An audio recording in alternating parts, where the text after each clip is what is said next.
Hello, everyone. Welcome back to another session of our NCLEX review session. Welcome, welcome, welcome. And for those who patiently waited for the last 17 minutes or 20 minutes, I apologize for the delay. I finally was able to get back in after rebooting. And so I am welcoming everyone who are in the classroom right now. For those who are watching live, welcome to our class today. We are on the 41st day of our 90 days of the free NCLEX review sessions. All right. So kindly let us know where you're from, what country or what states you are watching right now. Today we will be tackling about the Hemophilia A and B. But for those who are new to the channel, we are encouraging you to check on our website at www.stancoast.nclexcoaching.com. We do have our course for the NCLEX review. This is something that you will be able to access for about 6 months, and we have study guides and NCLEX practice exams. Also, there will be on-demand videos for you to watch. And kindly check the description box below so that you can check out and know more about us. All right. Okay, dokie. We have Mary from Indiana. Again, welcome everyone, guys. All right. So don't forget to hit the like button, and also don't forget to subscribe this channel as well. Now let's get started with our lecture today. So talking about the Hemophilia A, which is a disorder that is what we call as an X-linked recessive disorder, and this is going to affect the males. Okay, and so we already know about the concept, right? In the past, I'm not quite sure if you still recall about the Hemophilia A, but the Hemophilia type A actually is going to be it will affect more of the males. They will be manifesting the clinical features. However, for the females, they will become carriers and they're going to be asymptomatic. So please don't forget that. Now, this is going to affect about 1 in 10,000 of male births. And this is caused by the deficiency, or let's say the defect in the factor 8, which is the coagulant protein, right? And this is going to be essential for the normal clotting. Now, when a person has the Hemophilia A, especially the male person, let's say the child or the adult male, this is going to lead into the bleeding tendencies. And of course, this will be according to the severity of a disorder, okay? And again, this is the lack of the clotting factor number 7, antihemophilic factor. Now, take a look here regarding the severity, because the manifestations of Hemophilia A will greatly vary. Okay, and so take a look into the mild, or let's say the subclinical type of Hemophilia A. This is going to show us that the levels of the factor 8 is usually around 10% of the normal factor 8 level. So imagine that. Subclinical, that simply means that the factor 8 levels are around 10% of the normal clotting factor 8. And here, the person is considered to be asymptomatic. So this is what we call as subclinical. They are asymptomatic around this time. However, when the person will reach to this level, let's say, for example, their level of the clotting factor 8 is about 5% to 10% of the normal, then they are referred to as having the mild factor 8 deficiency. And this time, guys, the bleeding will occur after any kind of injuries. Maybe the person will bump themselves into very hard surface, or maybe the door, or let's say the bleeding can happen during a invasive procedure, maybe a surgical procedure, dental procedure, and so the patient will start to have that bleeding. Okay, Now, if the person will be considered as having that moderate factor 8 deficiency, their amount of the factor 8 is considered to be around 1% to 5% of the normal. Okay. Now, around this time, guys, the person with the hemophilia A, they will end up with the spontaneous bleeding. Okay. But it is going to occur rarely. Okay. They will still have that bleeding spontaneously, but occurs rarely. However, though, the bleeding will occur in any kind of a minor type of injuries, maybe a paper cut or maybe a cut from using a knife. And so the bleeding here can be somewhat more prolonged this time. Now, when we're talking about the severe form of the factor 8 deficiency, the person here will have less than 1% of the factor 8. So imagine how deficient they are. And this is the time when that person will end up with spontaneous bleeding. And even after a trauma or surgery, they're going to end up with what we call as the hemarthrosis, which is basically the bleeding into their joints and also the soft tissues, the muscles. And the person here will have massive bleeding into those joint cavities and also the muscle tissues, or maybe the visceral part of the abdomen. Okay, so don't forget about the severe deficiency, which is less than 1% of the clotting factor 8. So they're going to end up with a hemarthrosis, extensive bleeding in the joints, in the visceral, abdominal organs. You're going to have to be cautious in dealing with these patients because they're going to end up with hypovolemia, significant anemia as well. All right. Now, we will be talking about the clinical features. What do you think will be manifested into our patient having the hemophilia A? There, we have so many manifestations, guys. And here, I'll show you the different body systems that will show you the different signs where they have the bleeding. Okay, so let's start with the general manifestations. We're talking here about the bleeding, okay? Not anything else, but we are talking about the key features here that will tell us that the person is actually bleeding. So for the general manifestations, weakness can actually mean that they are now starting to have that bleed, or they have the ongoing bleeding going. There's now an active bleed. They're going to have that anemia, and that is why they're going to have that weakness.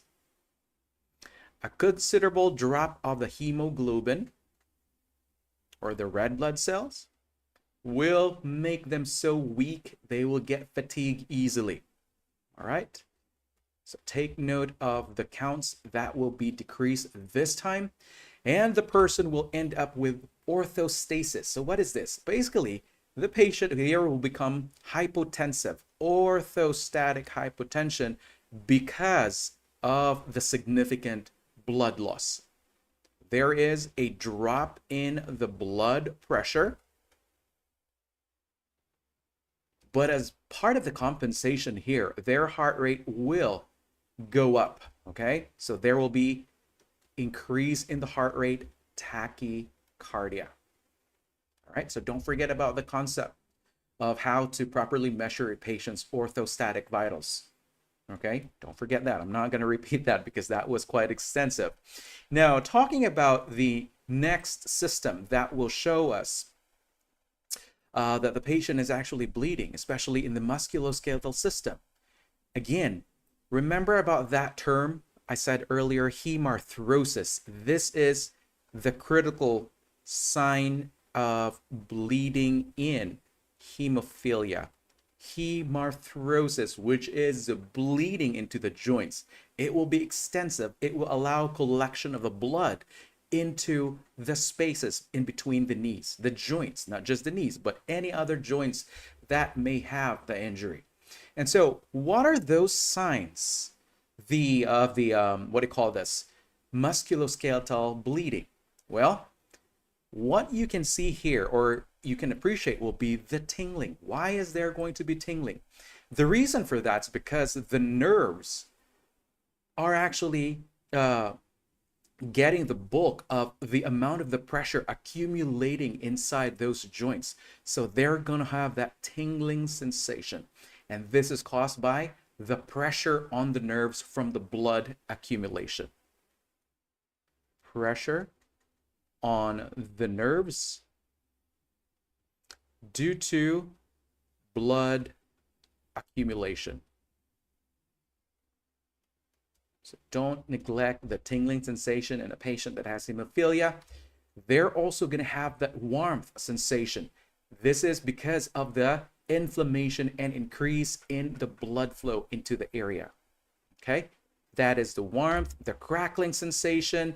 The reason for that is the audible, or let's say the palpable joint sounds that's causing it to produce that sound. Palpable joint sounds.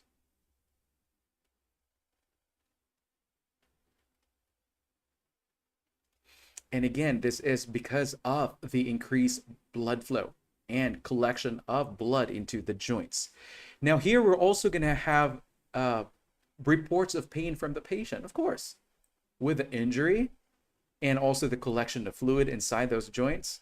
It can really exacerbate the pain, and also with movement, especially weight bearing, ambulation, it will worsen. It will be aggravated by the normal ambulation.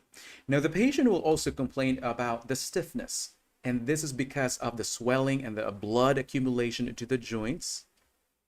Okay, this is caused by the swelling and blood accumulation. And in some cases, the person probably would refuse to move the joint because of the very intense pain that they are experiencing. Okay, they're gonna refuse to move the joint because of the intense pain that they will feel if they try to move that joint. Now, if there is probably that kind of hemophilia, they probably acquire the hemophilia later on, and this is probably gonna be detected so late during the adulthood. And so one of the signs here is that there will be intramuscular hematoma when they are given the intramuscular injection. So don't forget about that, intramuscular hematoma. So after an IM injection, they're going to end up with the collection of blood underneath the skin. So they're going to have that large area of bruising, okay, underneath the skin. Now we're going to talk about the central nervous system signs of bleeding. And I really want you to pay attention here, because these are just subtle manifestations that can actually help us in identifying that the patient is indeed bleeding. And so one of those signs in the central nervous system is headache. And this is going to be characterized as sudden. It will be severe type of headache. It's sudden. It's going to be severe. And this can actually indicate that the person actually has that intracranial bleeding. Intracerebral bleeding. And this is what we're going to be worrying most if the patient is elderly, if they have been having that hemophilia for so many years, and they were able to control the manifestations, but eventually they probably had fallen. And so this is the scary incident that we will be tackling, guys. Whenever they're going to end up falling, maybe head first, or maybe they're going to end up and down on their knees, still it can lead to so many complications and injuries. And so again, headache is one of those, which is a sign of intracerebral or intracranial bleeding. They're also going to be stiff neck, and this is because of the irritation of the meninges. Irritation of meninges. They're going to have that stiff neck. Irritation of the meninges, and the reason for that is because of the intracranial bleed. There are also going to be a change in their level of consciousness, a drop, a decrease in LOC. They will become lethargic, and if it becomes worse, they will become somnolent, obtunded, and end up being comatose. Now, please pay attention here that one of those early signs in the CNS is actually irritability. What does that mean? They're going to have that behavioral change. And the reason for that is about the increasing pressure and also the pain inside the brain. Okay, so they're going to end up with irritability. And of course, don't forget about the increasing intracranial pressure. All right, so you're going to associate the manifestations here with increasing ICP. Let me just include that here.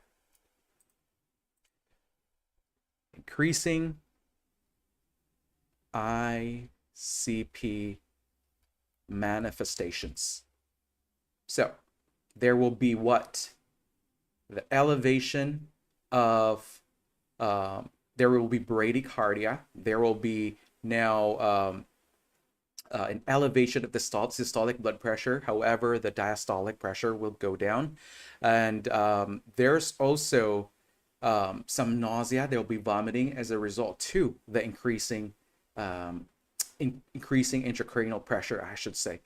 And in some cases, guys, there will be spinal cord syndromes, which will become rare in some patients. But if the bleeding affects the spinal cord directly, then this will lead into motor and sensory deficits. Motor and sensory deficits.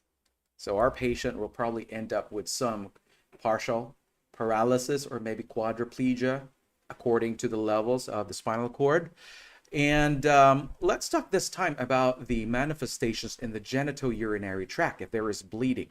So let me get rid of this. We'll talk about the urinary system. So what can you see here in this patient? Well, they're going to end up possibly with blood in the urine, and this is an indication that there is now a bleeding, of course, in the urinary tract. Could be the result from the bleeding inside the blood vessels, and also leaking into the lower end of the urinary tract. And there's also going to be renal colic, which is a very intense, severe pain in the flank area because of a possible formation of clots. Possible clot formation that could have been lodged into the tiny blood vessels supplying the kidneys. Now, there's also the hemospermia. So what is this hemospermia? This is the presence of blood in the sperm. Blood in the sperm. Blood, sperm. Hemospermia. Now, let's talk about the respiratory system manifestations of bleeding. So what can you think of here if the patient has hemophilia A? Well, they're going to end up with the epistaxis, nosebleeds, which can be prolonged and difficult to control. Prolonged and difficult to control. And in some cases, if there is a massive involvement in the long parenchyma, they're going to end up with a hemoptysis. They're going to end up coughing up blood. And this is caused by the bleeding into the tiny capillaries in the lungs. With that, there are also going to be shortness of breathing, dyspnea. Of course, if there is bleeding going on in the airways, well, what can you anticipate? Well, they're going to end up with a rapid breathing. They're going to also have some hypoxemia because of the accumulation of fluids or the bleeding in the airway as well. Now, talking about the gastrointestinal manifestations, here, another critical manifestations, we have hematemesis, which is basically the throwing up of bloody emesis. There are also going to be melena, or the pooping of black tarry stools from the digested blood in the lower GI tract, okay? And maybe if there is fresh bleeding in the GI tract, especially the lower side of the GI tract, they're going to end up with a frank red blood bleeding coming from the rectum itself. And so this will signify that there is lower GIB, okay? Lower gastrointestinal bleeding. Now, in some cases, it can also affect the retroperitoneal part of the body, which is basically behind the abdominal area, or let's just talk about the flank area. So there will be what we call as retroperitoneal hematoma. There is now a blood collection. There is now hematoma bruising into the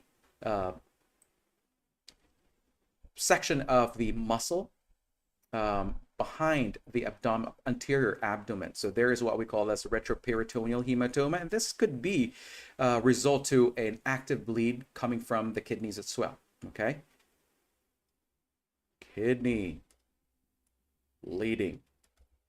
All right, so you will see the bruises to the flank area, or could be the costovertebral angle area. So you're going to expect these signs of bleeding in so many different parts of the body. So again, don't forget about the general, musculoskeletal, CNS, genitourinary, respiratory, gastrointestinal bleed. Guys, there are so many body parts that we should be watching here if they have hemophilia, not just about the IV axis or let's say the mouth, the gums, nosebleed. No, there's so many sites that we should be observing. Now let's talk about the diagnostic test for the hemophilia A. What are those testing that will help in the diagnosis? Well, of course, as we are talking about the adult person with hemophilia, well, most often they have been diagnosed already when they were still a child, right?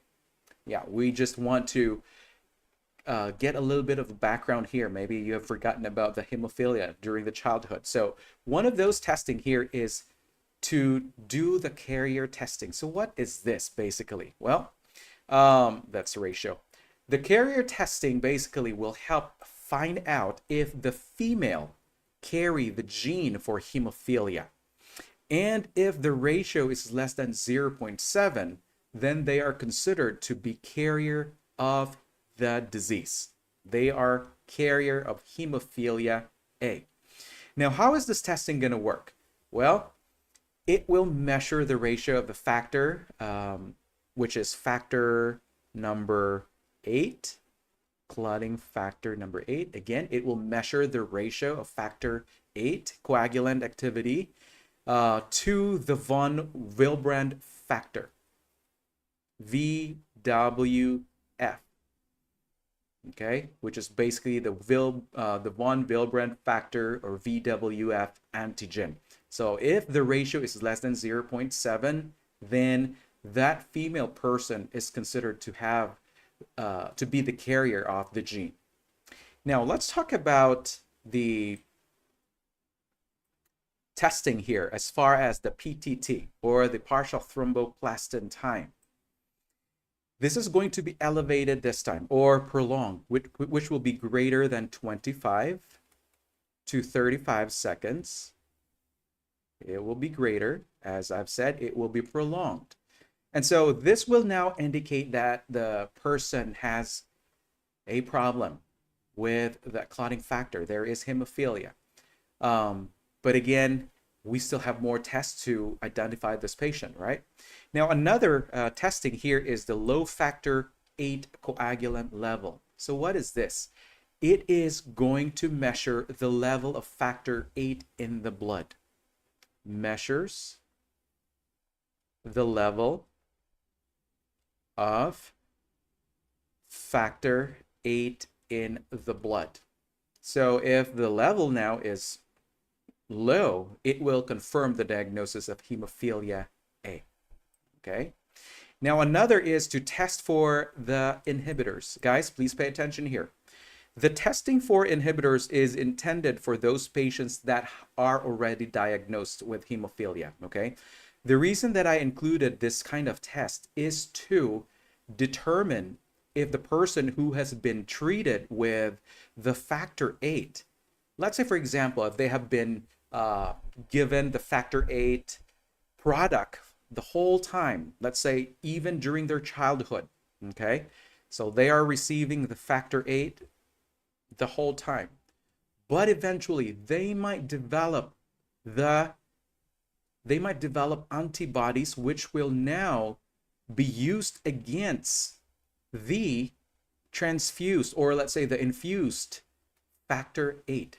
So when the antibodies will be formed because of the prolonged use of the factor 8, by the time when the patient will be given another infusion of the factor 8, then the antibodies will destroy the factor 8 that has been given into that person.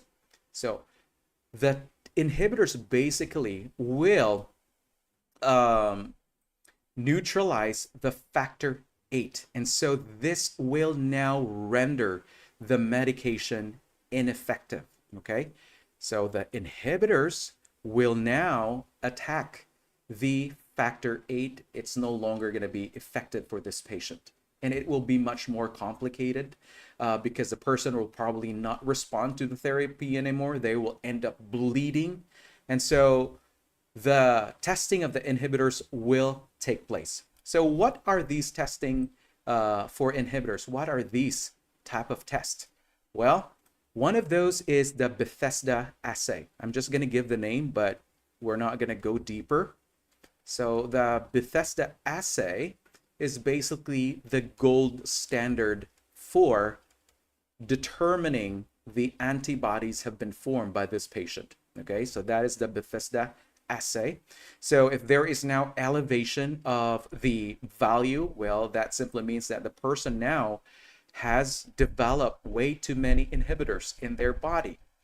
If it's negative, well, that means that the person has not developed the antibodies. So for the Bethesda assay, if it is elevated, that means that there is what? Presence of inhibitors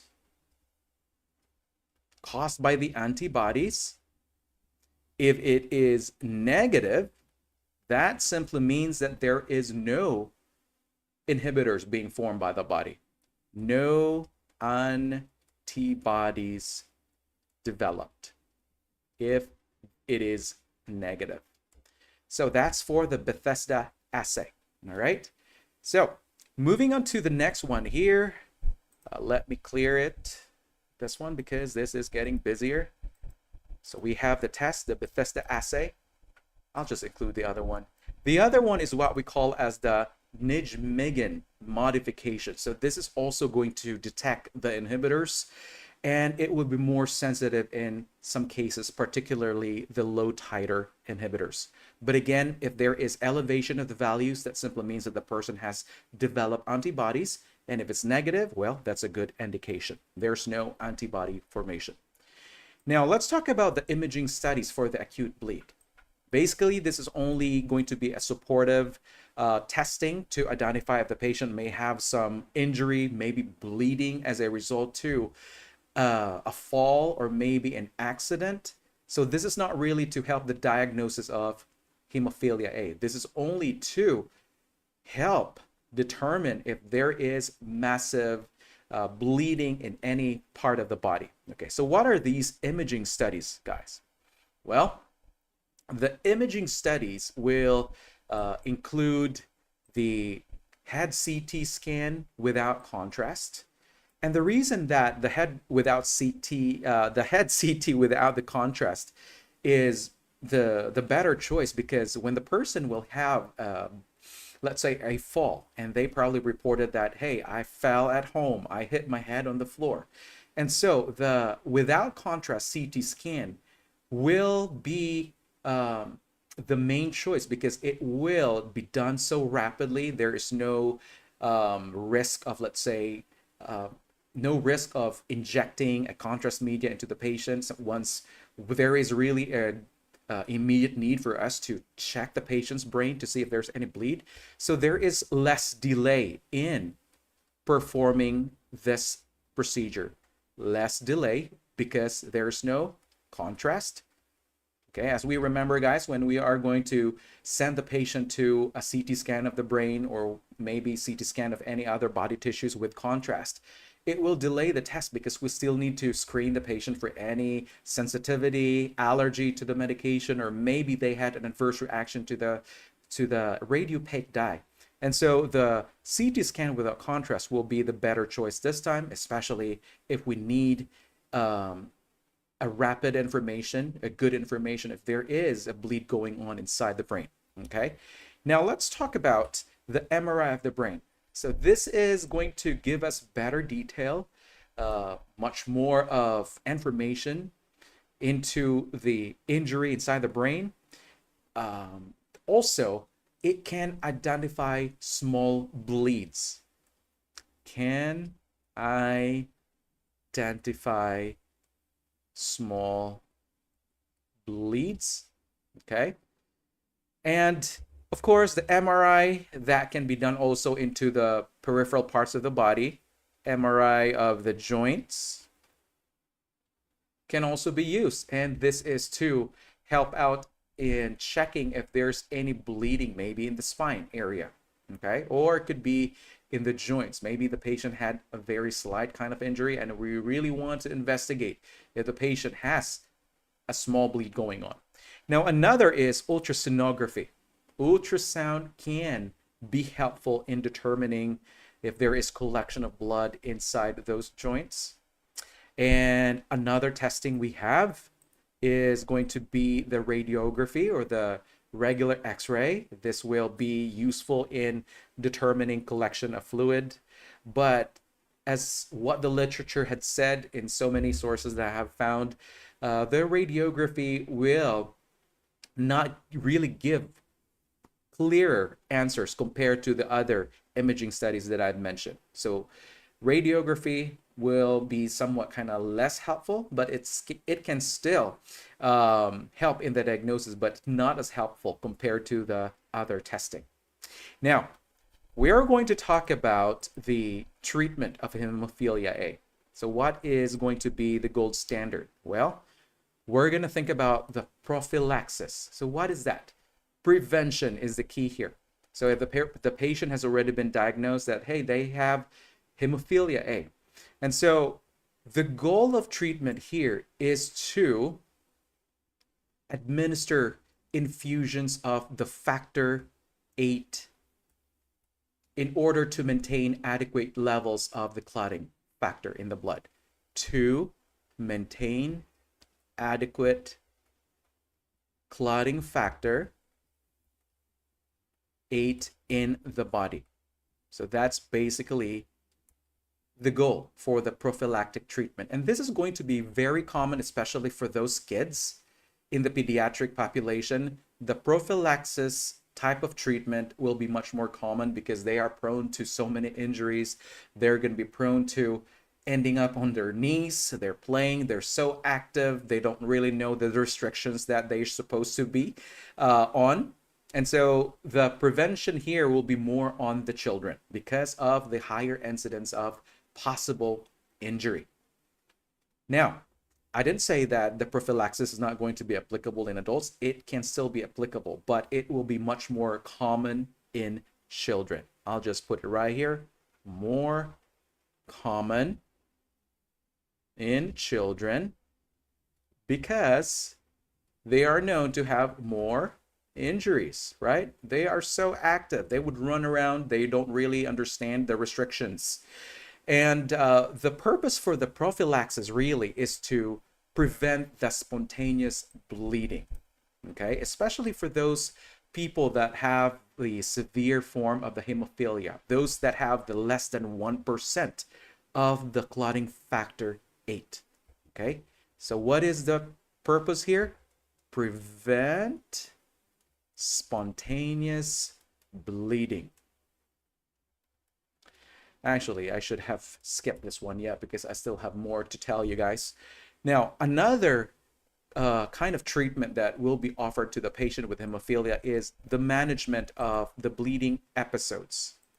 Okay, let me just clear that one. We're going to treat them As soon as they're going to have the acute bleeding, we're going to have to give them that infusion of the factor VIII in order to maintain that safe level. Now, another treatment modality here is to treat of the factor VIII inhibitors. Remember about the antibodies that have been formed by the system because of prolonged use of the factor VIII? Yes, we can also treat this one, guys. If the body has developed the antibodies because of the prolonged use of the factor VIII, then we are going to treat that as well. And we will be talking a bit more of that in the next slides. Okay. Now, another is the treatment and the rehabilitation of the hemophilia once they have that kind of chronic synovitis, which is basically the inflammation of their joints. Okay. So let's focus into the individual treatment, guys. Talking about the prophylaxis. Well, again, I said that the goal of the prophylaxis here is to prevent bleeding episodes. I'm trying to really emphasize here. That's why I'm trying to repeat everything. Prevent bleeding episodes. That's the goal. And what are we treating? What are we giving to the patient? We are giving them clotting factor VIII. All right? We want to boost the amount of clotting factor VIII in their bloodstream. Welcome, Maria Macaraig. Welcome from Canada. Okay, for those who just came into the classroom, welcome to our session today. We are on our 41st session of our NCLEX review program. Okay, so guys, if you didn't know about us previously, kindly check in our live sessions in our YouTube channel. We have all those 40 live sessions that are available for you to watch later. Okay, let's move forward to the prophylaxis. So what do you think would occur here? What would be the management involved in the prophylaxis? Well, the patient will end up with scheduled infusions of factor VIII. So there will be scheduled infusions of factor VIII. Yes. Thank you, Mary, for reminding. Please like our page. Clotting factor VIII. So the person here will have regular visits to the clinic in order that they can receive the clotting factor VIII. And again, the reason is to maintain safe levels of their clotting factor VIII in their body in order to prevent bleeding. Now, what are we going to see aside from the scheduled infusions? Well, the frequency here will be about, let's say, for example, if the patient has a case of severe hemophilia, let's say, for example, their percentage of the clotting factor VIII is less than 1%, as I have said earlier, 1%. Now, they're going to have the prophylactic infusions about 2 to 3 times a week in order to achieve that safe level of the clotting factor. Again, we are talking about the severe form of hemophilia. They're going to have the infusion about 2 to 3 times per week to achieve that safe level of the clotting factor.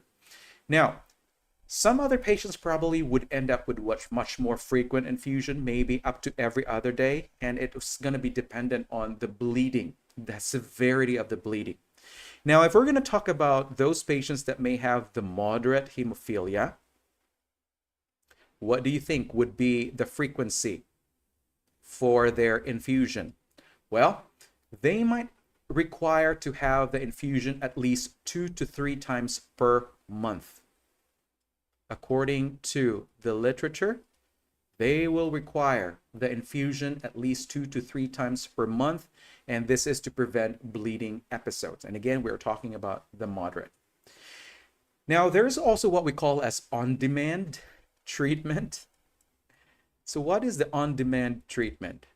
This is going to be used if in case the person will end up with bleeding episodes, maybe because of an accident, maybe the person had cut themselves with a knife, or maybe they fell. And so as soon as they're gonna have the bleeding episode, they're gonna need the factor 8 right away. And so the person would really have to notify the medical provider, and this will require extensive monitoring in order that this patient will not lead into massive bleeding. Now, we're going to talk about the side effects here of the prophylaxis, and we're still talking about the clotting factor 8 infusion. And guys, there will be adverse reactions, there will be side effects of the clotting factor infusion. One of the side effects will be the hypersensitivity that can happen instantaneously. It can. There might be an early reaction, or maybe the patient will end up with a delayed reaction or hypersensitivity. And so our patient probably would report some rash, itching, maybe hives, swelling. Have you experienced the hives? Or have you had any allergic reaction to any food, let's say shellfish or shrimps or any medications, and you end up like scratching all over and you have this reddish, pinkish patches all over your skin? This is basically what we call as hives. I've had that. And it's so uncomfortable. And it might be severe in some cases as well. It might lead to difficulty of breathing. It can also lead to anaphylaxis. So one of the side effects of the clotting factor 8 infusion would be anaphylaxis, or could be the mild hypersensitivity. Mary Floor, welcome back. Melrose, watching from New York. Mary, like the page. All right. That's okay. I was late as well. Yeah, I was late for a good 20 minutes. All right, I'll try my best to be as early as I can tomorrow. Now, what about delayed hypersensitivity? What are those signs of delayed hypersensitivity? Let's talk about that. What are those manifestations? Hypersensitivity. Well, the person might report the manifestations maybe hours, several hours after the infusion, or maybe several days after the infusion. So this is going to be delayed several hours or several days post infusion. And the patient will report manifestations such as fever. They might also report chills, or it could be joint pain, or maybe flu-like symptoms. Joint pain, flu-like symptoms. Again, we're still talking about the clotting factor 8 infusion. This will result into immediate sensitivity, hypersensitivity signs, or anaphylaxis, or it could be a delayed reaction. And we are talking about the delayed reaction right now. It can lead to the development of the manifestations several days after the infusion, or let's say several hours after the infusion. So they're going to report those flu-like manifestations, chills, fever, joint pain. Now, another side effect of the, what do you call this? The clotting factor 8. Yeah, I got confused with so many writings on the wall here. Let me clear that. Another side effect will be the development of the inhibitor, the antibodies, I should say. Development of antibodies. As I have said earlier, if the person has been receiving the clotting factor for so many years, because they have been diagnosed as having hemophilia from childhood, okay? Development of antibodies due to lifelong clotting factor 8 infusion. So they're going to end up having the inhibitors, the antibodies. And that is one of the side effects in the clotting factor 8 infusion. All right. Again, what is the result of the antibodies? What can it do to the clotting factor? Well, the antibodies will neutralize, let me just put here, antibodies will neutralize the clotting factor 8 inside the body. So the infusion that we've given to the patient, the clotting factor 8, will no longer be effective. The patient will end up bleeding because, again, it's not going to work for this person because they have developed the antibodies. So if the person will end up with more bleeding, even though we've given them so many doses of the clotting factor, that is a sign that they have developed the, what do you call that? Antibodies. We call this the inhibitors. Okay, please don't forget that, guys. Now, another complication that can result to the chronic use of the clotting factor will be the thrombotic events. Why? As we know that the inhibitors will prevent the, what do you call this? There is that development of the inhibitors, then the person will end up with, let's say, DVT, or it could be pulmonary embolism, or maybe stroke. And the reason for that, it's because they have developed that, what do you call this? The antibodies as well. Okay. All right. It will render them effective.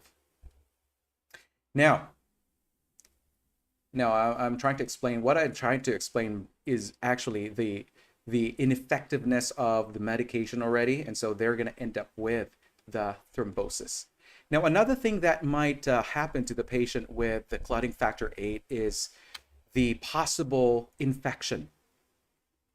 It's less common now, but if the patient is getting the clotting factor 8 from a pool of so many sources, or maybe they got the clotting factor from a blood bank, or let's say, for example, if there is contamination of that clotting factor 8, then they're going to end up with the sepsis. They're going to have some infection in their bloodstream. So that's going to be one of the complications. Now, this time, guys, we're going to talk about the adjunctive therapy. So aside from the transfusion, or infusion rather, of the clotting factor 8, our patient will also require possibly some medications such as like the antifibrinolytics. Okay. I don't know if I have, yeah, we have it here. So the antifibrinolytic, and the generic name here is the tranexamic acid. I don't know if you're familiar with this one, but this is a very popular medication to stop the bleeding. It will prevent the fibrinolysis, or simply will prevent the breakdown of the clot. Prevents breakdown of the clot. Okay.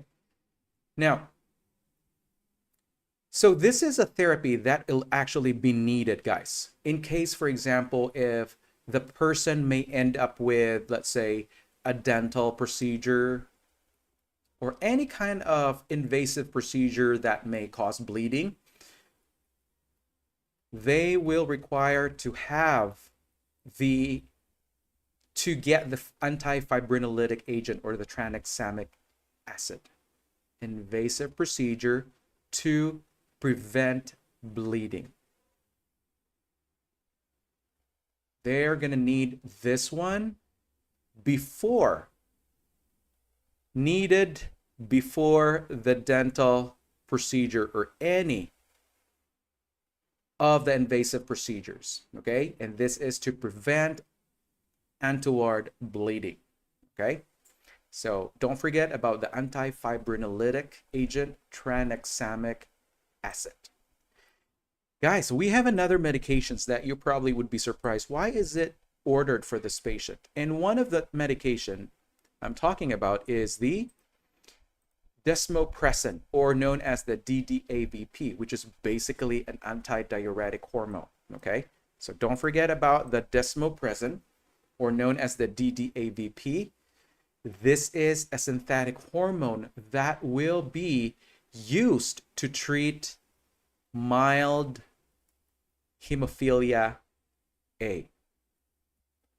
It treats mild hemophilia A. We're talking about the desmopressin or the DDAVP. Basically, it's a synthetic form of anti-diuretic hormone. And I will expound more of that later in the next few slides as well. So again, we have the following adjunctive therapy on top of the clotting factor 8. We have the antifibrinolytic agent, the tranexamic acid, that will be ordered for this patient before they're going to go for a invasive procedure such as a surgical procedure, or maybe before they go for a dental procedure in order to prevent bleeding. And then the desmopressin is going to be ordered to stimulate the release of this. Desmopressin is going to allow stimulation of the release of the let me rewrite that. It will stimulate the release of von Willebrand factor, or in short, that is the VWF. Okay, and this will also elevate the clotting factor 8. Elevates or increases, I should say, it can increase the amount of clotting factor inside the body. Kind of very unique therapeutic or drug effect to the body, right?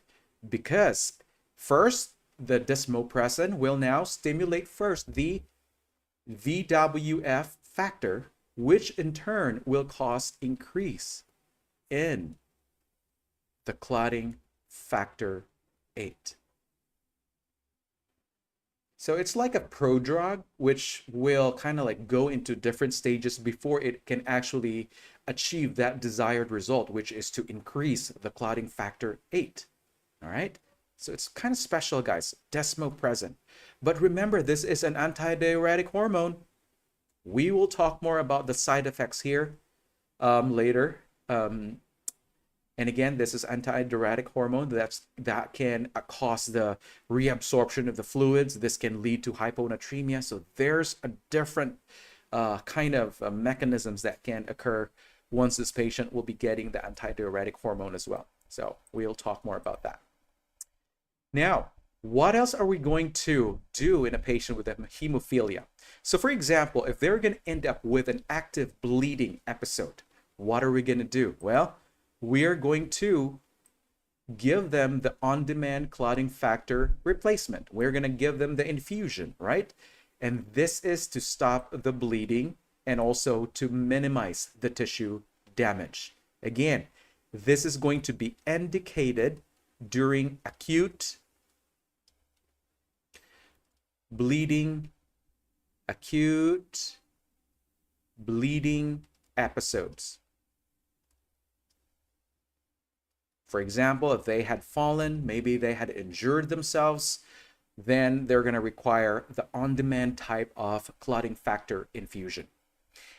All righty. Now, as far as the adjunctive therapy, there's also possibly an involvement with that, but most often during the bleeding episodes, the clotting factor will be used primarily, okay?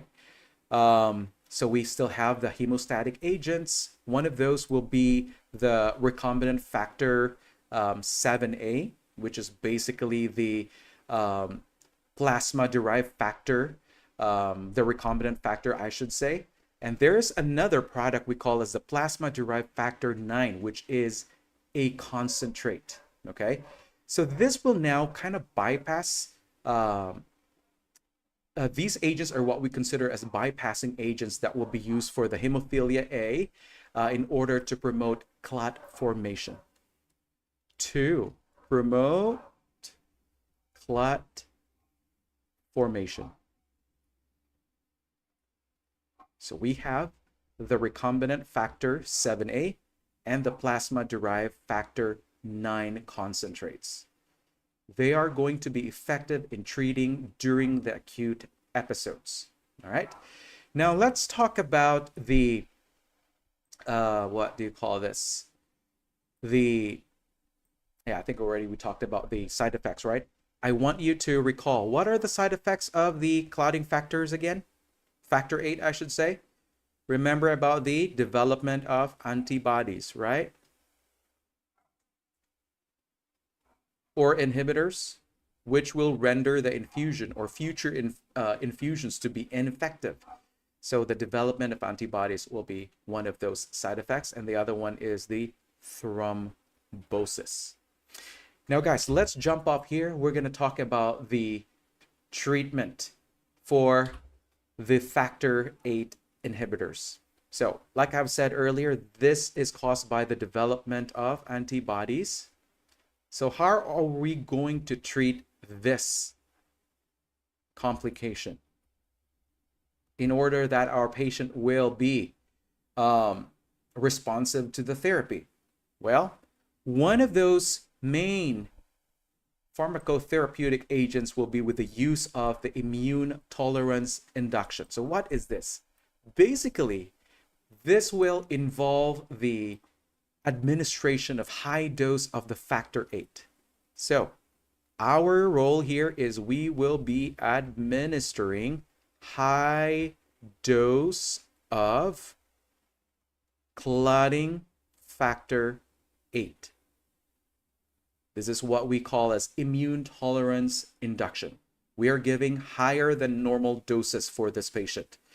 And we will be administering this for an extended period. So this will be done several times in so many days in order to allow the body to tolerate the clotting factor 8. So this will involve extensive, prolonged administration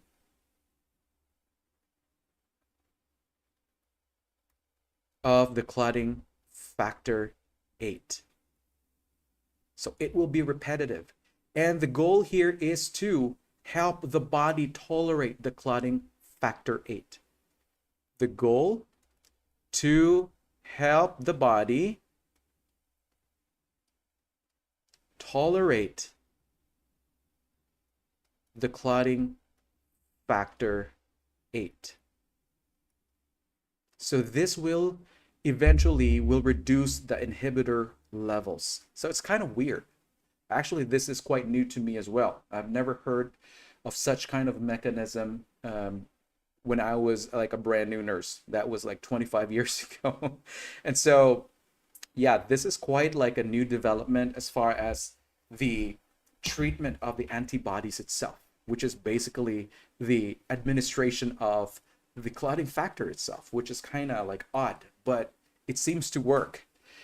Now, the person here will also require those bypassing agents. So these are the high titer inhibitors, or like what we call as the recombinant factor 7A, which I mentioned in the previous slide. Recombinant factor 7A, or let's say the activated prothrombin complex. So this is one of the bypassing agents. Concentrates. So this is what we have as the APCC. So this will help prevent, or it will control the bleeding during the acute episode. During the acute episode. Maybe the patient had a fall. Maybe they cut themselves with a knife. And so they definitely need to have a immediate control of that bleeder. Oh, there we go. I actually have it in my slide too. So let me get rid of that. We have the recombinant factor 7A, the APCC, and we also have the newer medication we call as the emicoxumab, which is going to manage the inhibitors as well. So this will treat the inhibitors to work against the antibodies.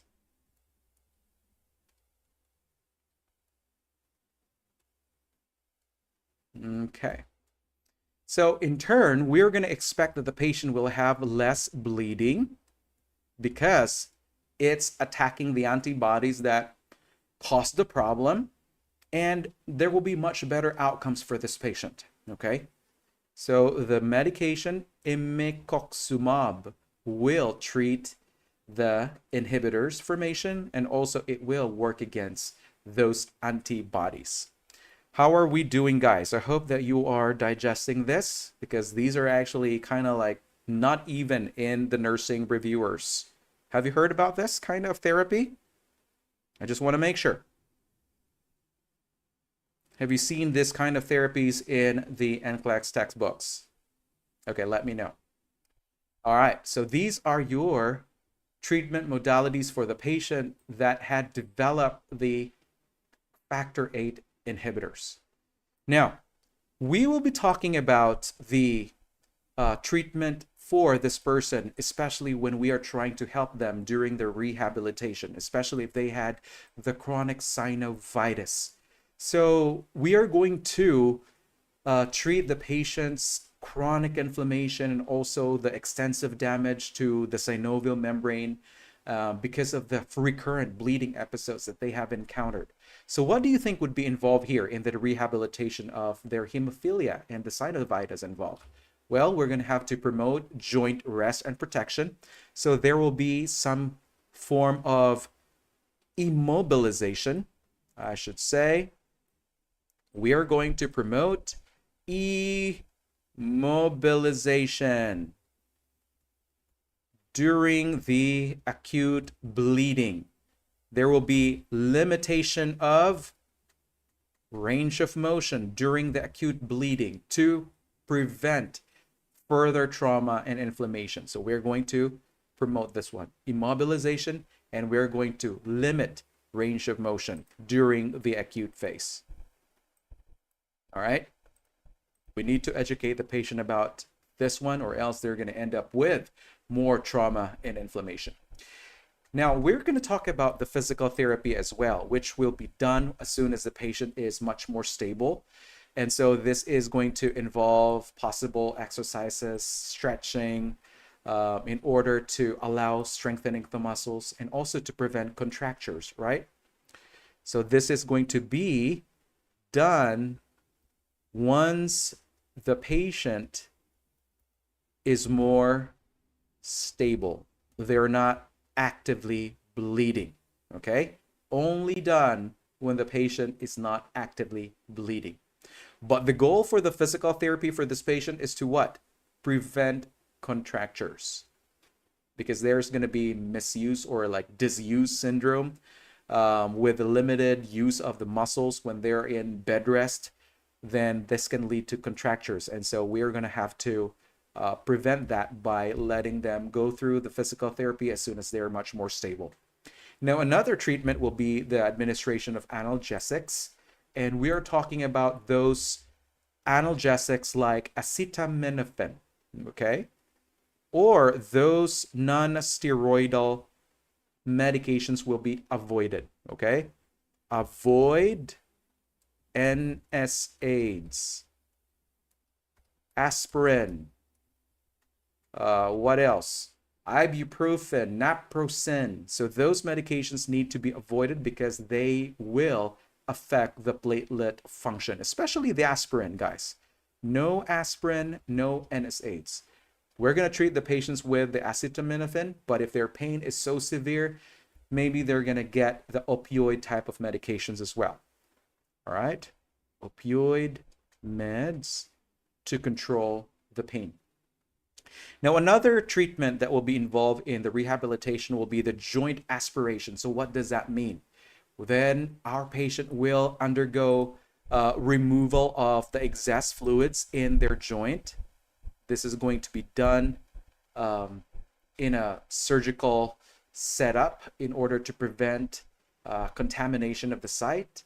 And we're going to expect relief of the pressure and relief of the pain once the procedure has been completed. And there's probably a surgical procedure, let's say synovectomy, which is basically a removal of the synovial tissue. Okay, so this is removal of synovial tissue.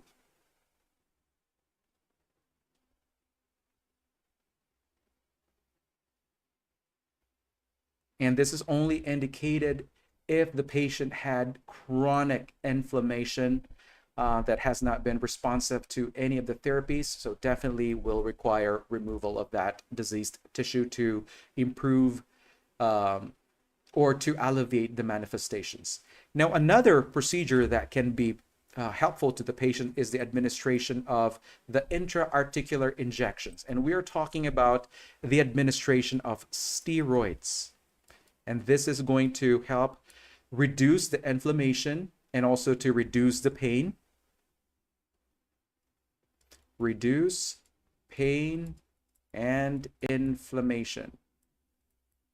And this is going to be done in a very strict surgical technique in order to prevent infection to the site. And we also have the cold and heat therapy, which will be effective for this patient.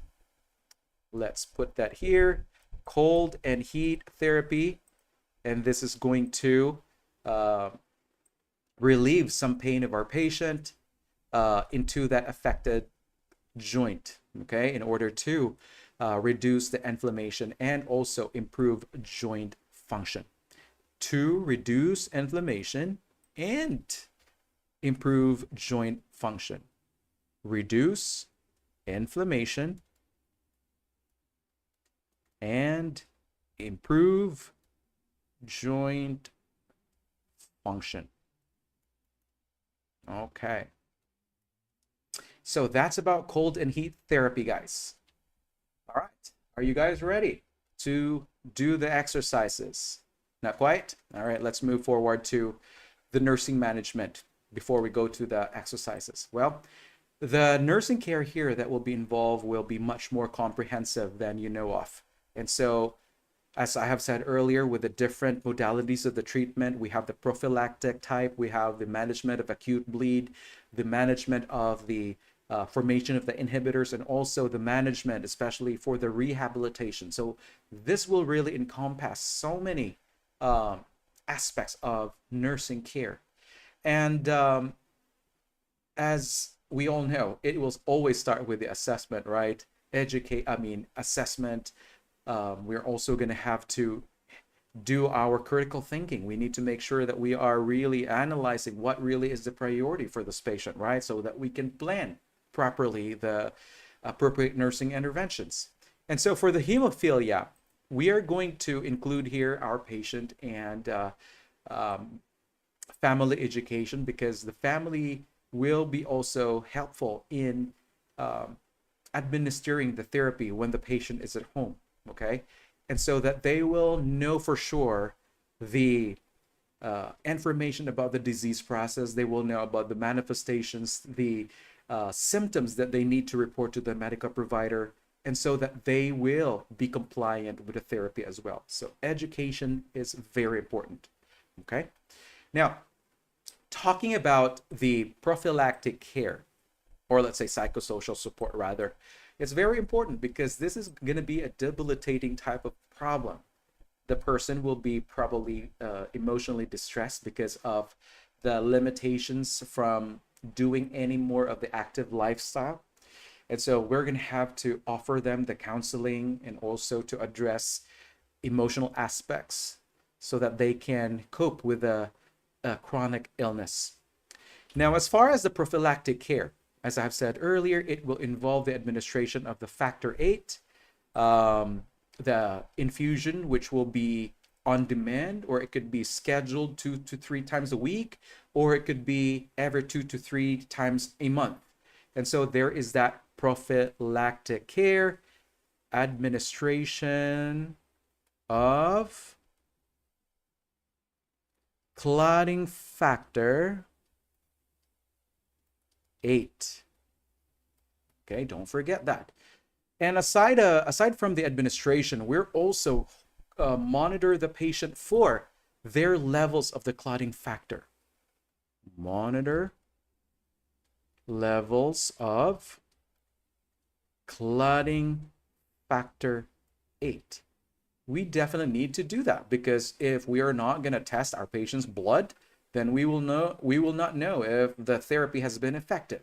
So we will keep an eye onto the numbers to make sure that we will notify the doctor if there is no improvement, or let's say there is deviation or concerns. Maybe the patient has already developed the antibodies, right? Remember about the antibodies? So we need to make sure that we are monitoring the value of our clotting factor number 8. Now, another is the management of the bleeding episodes. What are we going to do here? As nurses, we need to be prepared to recognize those bleeding episodes promptly. And so get ready with the administration of the on-demand clotting factor 8. We're also going to have to do frequent assessments, especially during the acute bleeding episodes. Frequent assessments during the acute bleeding episode. So look for the joint swelling. Remember about that table that I showed you earlier with the different body systems? Those are the things that you need to assess, guys. So many, right? Another is the monitoring and assessment of what? What is this monitoring? Well, we are going to monitor for the patient's joint. It's very important. Joint monitoring. So we will know for sure if there is now worsening of the joint function. Maybe there is lesser range of motion because of the hemophilia. Remember that most of the patients probably would not like to move their joint anymore because it's very painful. Hemophilia. And also we're going to have to implement those nursing measures that will protect the joints from the trauma. Now, another care here is to implement the safety measures, fall prevention, especially for the older patients, fall prevention, and also environmental modification. So what do we need to do here, guys? We're going to have to assess the home setting of our patient. Is the home setting safe?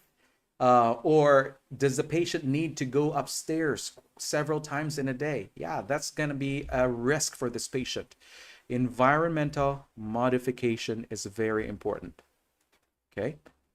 Because if they will be getting up and down the stairs, they are at a higher risk to fall down the stairs, and especially with the bleeding, not a good thing. We want to make sure that our family members or the family members of the patient is aware about the modification, so they will be proactive in helping the patient to keep that safety at home. Now, we're also going to have to manage the complications that might arise. And again, this will include the monitoring of the inhibitors, okay? Monitoring of inhibitors, the antibodies, I should say. Monitoring of antibodies, the inhibitors. And also for the joint synovitis management, we need to keep an eye onto the inflamed joints. We want to make sure that our patient will be assessed every now and then to catch those possible complications. Now, there's so many things, guys. We have to administer the medication, the adjunctive therapy, the clotting factor 8.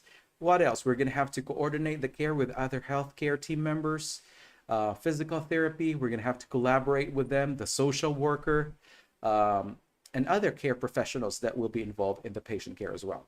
Okay. Now let's move on into, there's more here. Medication and treatment administration. Like I have said, this will pertain to the adjunctive therapy.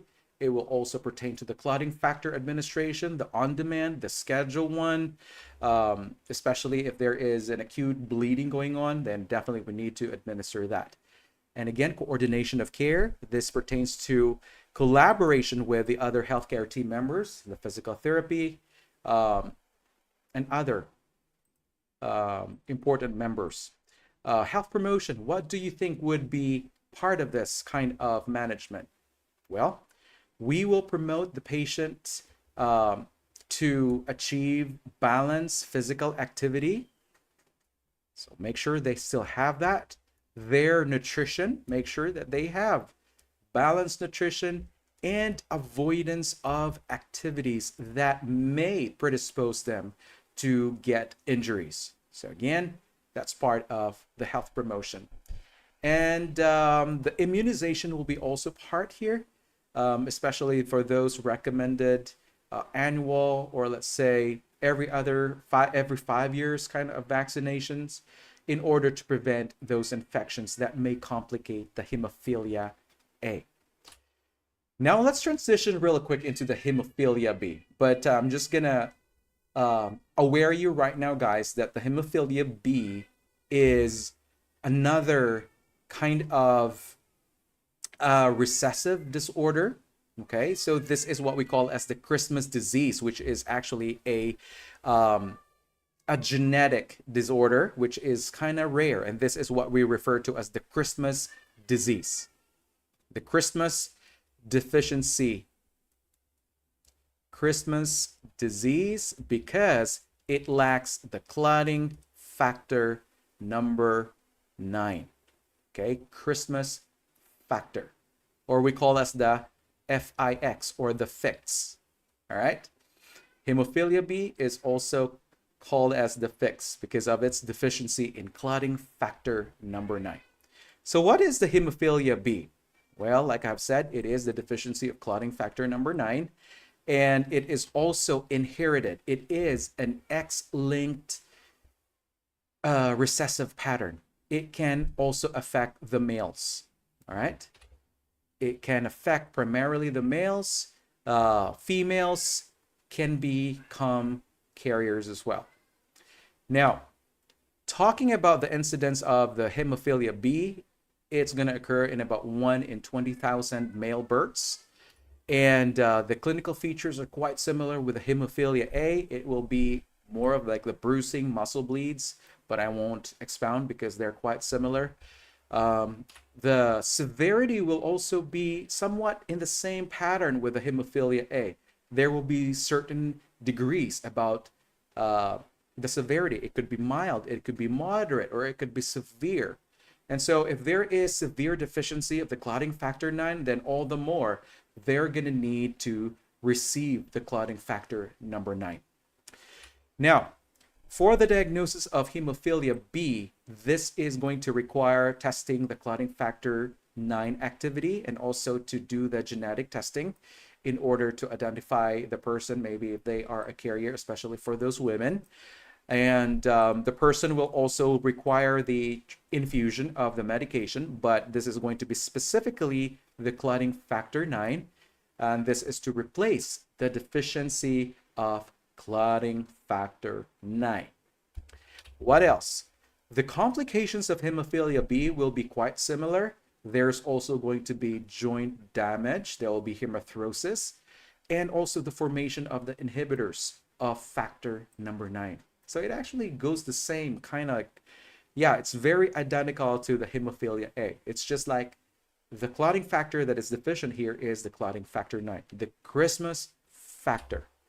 And lastly, the management of the hemophilia B will be more of multidisciplinary as well, because the patient will require so many interventions, physical therapy, so many things else. The nutrition will also be involved, and so we're gonna need to collaborate with the other healthcare team members. All right, let me have a sip of water. I hope that you're capturing all those concepts. Are you still doing okay there, or are you falling asleep? Let's talk about the first question.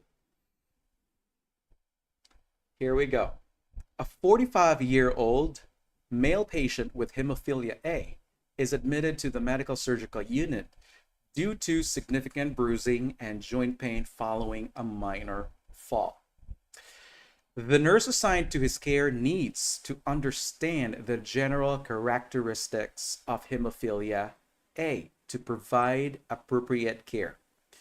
Which of the following statements are true regarding hemophilia A? Select all that apply. Again, the statement as it stated, a 45-year-old male patient with hemophilia A is admitted to the medical surgical unit due to significant bruising and joint pain following a minor fall. The nurse assigned to his care needs to understand the general characteristics of hemophilia to provide appropriate care. Which of the following statements are true regarding hemophilia A? Select all that apply. Good morning, Vinus Readerin. Is it 1, hemophilia A is caused by a deficiency of clotting factor 8? 2, hemophilia A is inherited in an autosomal dominant pattern? 3, hemophilia A primarily affects females? 4, patients with hemophilia A may experience prolonged bleeding after minor trauma. And 5, hemophilia A is, Hemophilia A is the most common form of hemophilia. And 6, patients with severe hemophilia A often experience spontaneous bleeding into joints and soft tissues. Alrighty, you're so quick, guys. You got 1, 4, 5, 6, 1, 3, 4, 5, 6, 1, 3, 4, 5, 6. So let's go through the options. What is in number 1? It stated hemophilia A is caused by a deficiency of clotting factor 8. Right, that is correct. Remember about hemophilia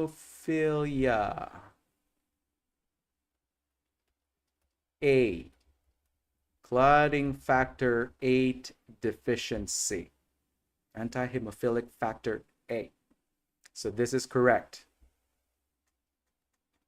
What about number 2? Hemophilia A is inherited in an autosomal dominant pattern. False, right? It is false. It's not dominant, but recessive pattern. Not dominant. This makes the statement wrong. It is recessive. Okay? So this is correct. This is wrong. What about number 3? Hemophilia A primarily affects females. Wrong. It primarily affects males because, again, it is an X-linked recessive disorder. With females, they are only the carriers. So this is going to be wrong. Females, no, it affects males. Males will be symptomatic, whereas the females will be carriers. They will not manifest because they have 2 X chromosomes, right? So they're going to be carriers. They will be asymptomatic. No manifestation. What about number 4? Patients with hemophilia A may experience prolonged bleeding even after minor trauma. Is that correct? Of course. Because of the clotting factor deficiency, they will have prolonged bleeding, which is accurate, even with a very small cut or trauma. So this is correct. All right. What about number 6? Hemophilia A is the most common form of hemophilia. Yes, this is also a correct statement. Most common. And this is more prevalent than the hemophilia B. Okay, so this one occurs in 1 in 10,000 live births of male infants, whereas the hemophilia B is 1 in every 25,000 of male live births. So what about number 6? Patients with severe hemophilia A often experience spontaneous bleeding into joints and soft tissues. Right. This is a correct statement, especially if they're gonna be severely deficient. Remember that they have less than 1% of the total circulating clotting factor, number 8. They will just spontaneously bleed. Okay. This is going to be a correct statement. So we have our answers. That's 1. What else? 4. We have 5 and 6. So how many of you guys answered perfectly this time? I'm seeing Maria, Adiola, Shika, Joyce. Yeah. So congratulations for those. We have Esther, who had the correct answers. Yeah, I don't feel too bad if you had committed one error. That's totally fine. It's not the end of the world, guys. There's more. Let's move forward to the next test question. Ooh, another drainer. Question number 2. A 45-year-old male with hemophilia A is admitted to the ED after experiencing significant bruising and joint pain following a minor fall. The nurse discusses with the charge nurse to confirm the classification of severity of hemophilia A. Evaluate the nurse's statements to determine if they show understanding or no understanding of the classification. Okay, so your task here now is to what? Assign the following statements, 1, 2, 3, 4, 5, 6. Assign them to either, is it signifying understanding to the disease process, or is it reflecting no understanding at all? Okay. So this is about the classification of the severity of hemophilia A. So this is a conversation between the charge nurse and the registered nurse. So basically the situation stated, the nurse discusses with the charge nurse to confirm the classification of severity of hemophilia A. So you're going to evaluate the nurse's statements to determine if they show understanding or no understanding of the classification. We have an answer from Catherine Bolan. I'm not quite Bolo, 1456. Is that for the item number 2? I'm not quite sure.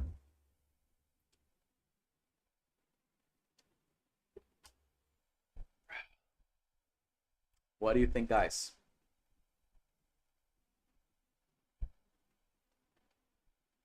Okay, let me have your answers. So if the nurse stated subclinical hemophilia A patients are asymptomatic due to factor VIII levels exceeding 10%. Is that correct? Is this true? Yeah, this is correct. Remember about this is a hard question. Yeah, it is a hard question, but the reason that I'm creating this hard question is for you to really go deeper into the concept so you will be able to retain this. So I want you to face this hard question so you can start ingesting or digesting this concept, guys. Do not be resistant, because if you're going to resist here, all the more that you're not going to get the entirety of the concept. So, okay. Alrighty. So 1 is reflecting understanding. This is correct. This is true about the subclinical hemophilia. What about 2? Mild hemophilia A with factor VIII levels between 5 and 10% results in bleeding, typically following injuries and surgery.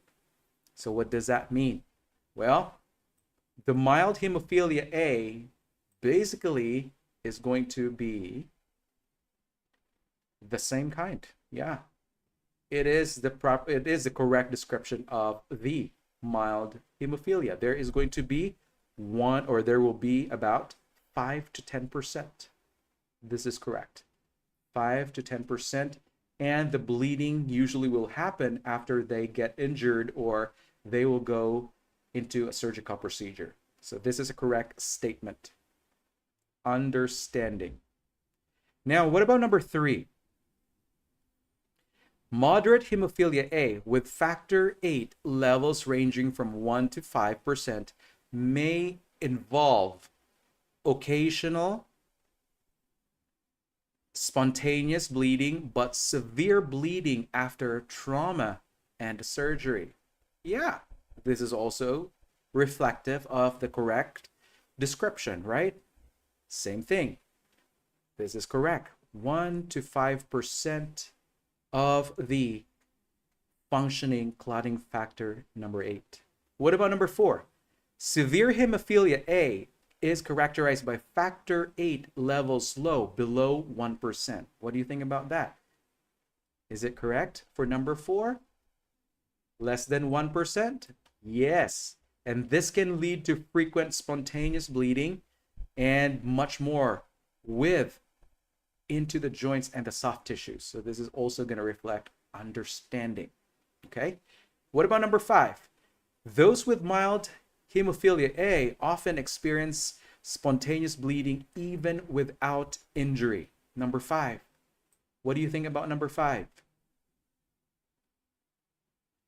Is that correct? This is an incorrect statement.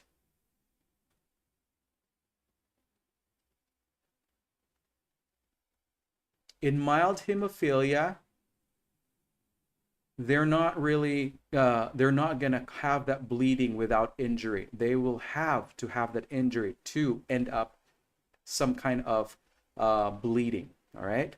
So this what makes the statement wrong, without injury. So this is going to be no understanding. What about number 6?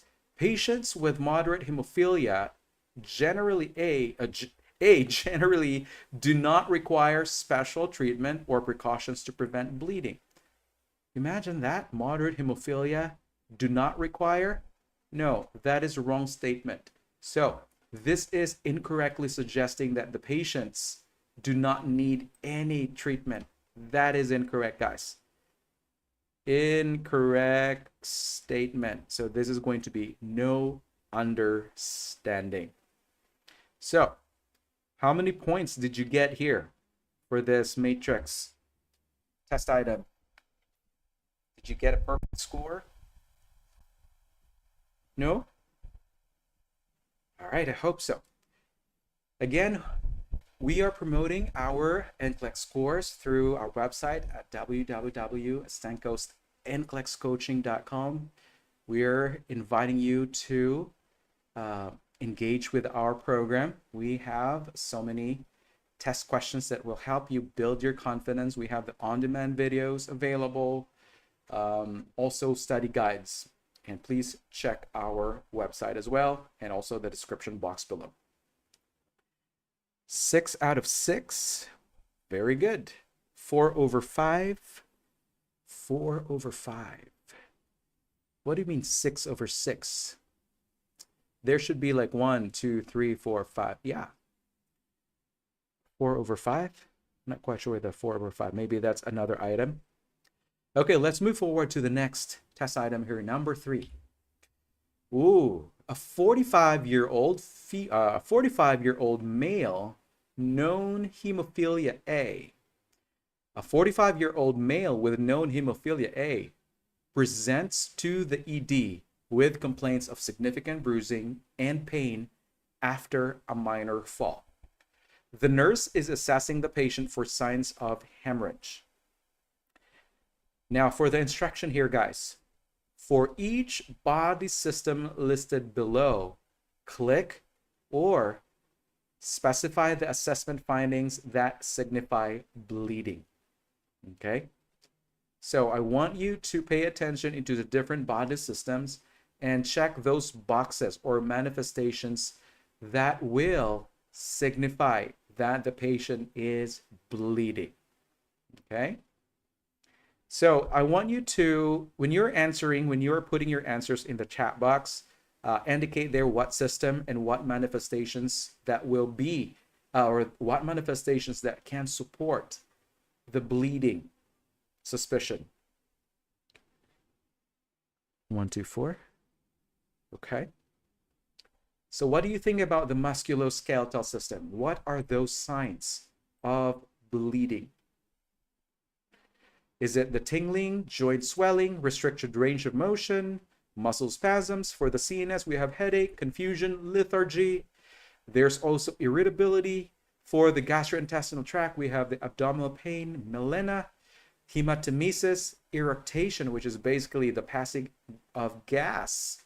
Genitourinary, we have hematuria, renal colic, dysuria, urinary frequency, and then we have respiratory manifestations. We have dyspnea, hemoptysis, chest pain, and wheezing. Sorry, I have to split into 2 tables because I just cannot accommodate the different systems. There are like 5 systems. So I want you to start answering here.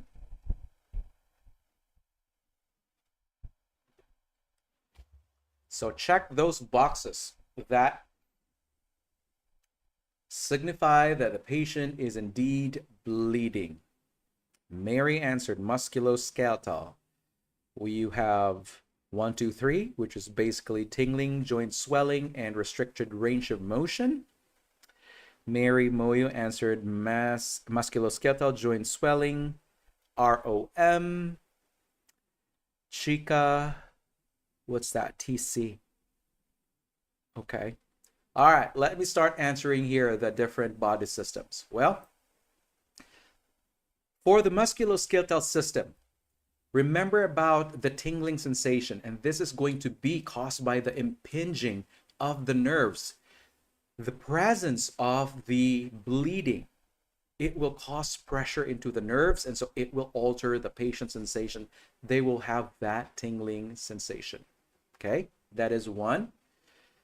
Let me try changing the color of my pointer here. Let me see if another color would help. Maybe I will use, I'll just use red or bright red, I guess. I'll just keep it that way. Okay. Another is what? Joint swelling. Of course, with the accumulation of blood into the tissue, right? Especially the cavity between the joints. This is going to be seen in this patient. And the same thing with the restricted range of motion. Decreased ROM. Muscle spasms? No. The muscle spasms are not specific to the hemophilia A. So this is wrong. Not specific to hemophilia. So this is wrong, guys. Okay. What about the CNS? Headache, confusion, lethargy, irritability. Right. What do you think? Well, headache is one. All right. Another is confusion. If the patient is going to end up with increasing pressure in the brain, there's also going to be lethargy and also irritability. So all those 4 are going to be part of the central nervous system manifestations. 1, 2, 3, and 4. Irritability is 1. Now, what about gastrointestinal? If the patient will end up with bleeding into the GI tract, then they're going to end up with that abdominal pain. Specifically, guys, the left upper quadrant of the abdomen, the spleen. Could be the spleen, or if it's affecting the right upper quadrant, it could be the liver. All right. So these are the areas that could possibly have that pain specifically. Left upper quad or right upper quadrant. abdominal pain. Now another is melena. So what is this melena? This is going to be the presence of dark, tarry stools. Those black, sticky stools. There's also coughing up, or not coughing, but vomiting, bloody emesis. All right? This is what we call as hematemesis. However, eructation. So what is eructation? This is basically burping or belching. No. This is not specific to the GI bleed, so we're going to eliminate that one. All right. Now let's take a look into the genitourinary system. What do you think about the genitourinary system? One of the manifestations here will be the hematuria. There's also the pain in the flank area, a possibility that there might be some retroperitoneal bleed. Retroperitoneal bleed. So there's going to be renal colic. However, the dysuria and urinary frequency will not support the bleeding in the GU tract. So we're going to eliminate those. And then for the respiratory, we're not neglecting that one as well. So dyspnea, what do you think? Well, if there is going to be bleeding in the capillaries, the pulmonary tree, the patient will have some dyspnea as well. They're going to manifest the coughing up of blood. They're also going to be chest pain, and it's because of the bleeding inside the lungs, and also the cavity, the thoracic cavity. But for the wheezing, no, this is not specific to the bleeding inside the lungs. It's not associated. Not specific. All right. Okay, how are we doing, guys? Are you perfecting the test items? Are you doing better this time?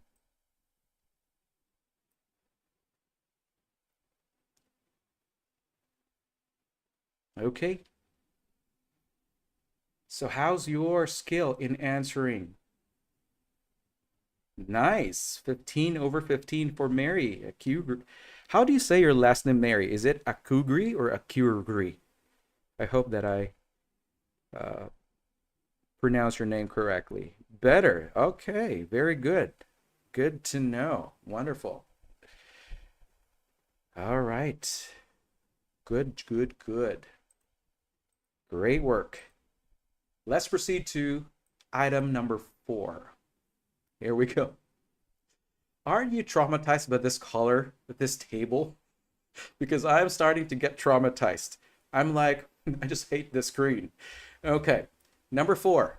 A 40-year-old male patient with known hemophilia presents to, okay, let me reread that. Akugri. Okay. A 40-year-old male patient with known hemophilia A presents to the emergency department after sustaining a fall. So basically it's quite similar to the previous, right? He is complaining of a 10 out of 10 pain level in the left hip area. As the nurse, you anticipate the following diagnostic and laboratory tests. Identify which tests are expected and which are not expected. So your task this time is to identify from 1, 2, 3, 4, 5, 6, 7, 8, 9, 10. Identify if these diagnostic tests are expected to be ordered, or let's say expected to be performed in an ideal scenario. Okay. All righty. Let's take a look. Okay, try to eliminate the wrong answers here, please. So let's talk about the blood glucose. Yeah, okay, we'll mention this first. Blood glucose level, 2, complete blood count, 3, coagulation profile. That includes the PT, APTT, the EKG, the renal function test, BUN creatinine. We have X-ray of the hip, factor VIII activity level, troponin levels. There's also thyroid function tests, also liver function tests. Okay. Mary is so quick. Very quick. Catherine, 1 in E. James answered 2, 3, 4, 6, 7. What do you mean about that? Are you selecting those numbers as expected? Okay. I'm just trying to assume here. 2, 3, 2, 3, 6, 7. There's 2, 3, 4, 6, 7. Okay, let's find out. So finding out about the blood glucose level, do you think that is going to be one of the testing? No. The checking of the blood glucose is not pertinent. It's not essential. It's not required to assist in the diagnosis or checking the patient's injury. So it's not required. So this is going to be not expected. There's no significance. I hate to use the X, but I use that right now. Let me change that to a sign of check. Okay, let me put the check mark there. So this is going to be wrong for number 1. What about number 2? Complete blood count. What do you think about the complete blood count? Of course, so if we are going to be worried about bleeding, well, you need to check for the red blood cell count, the platelet count, the hemoglobin count, the hematocrit.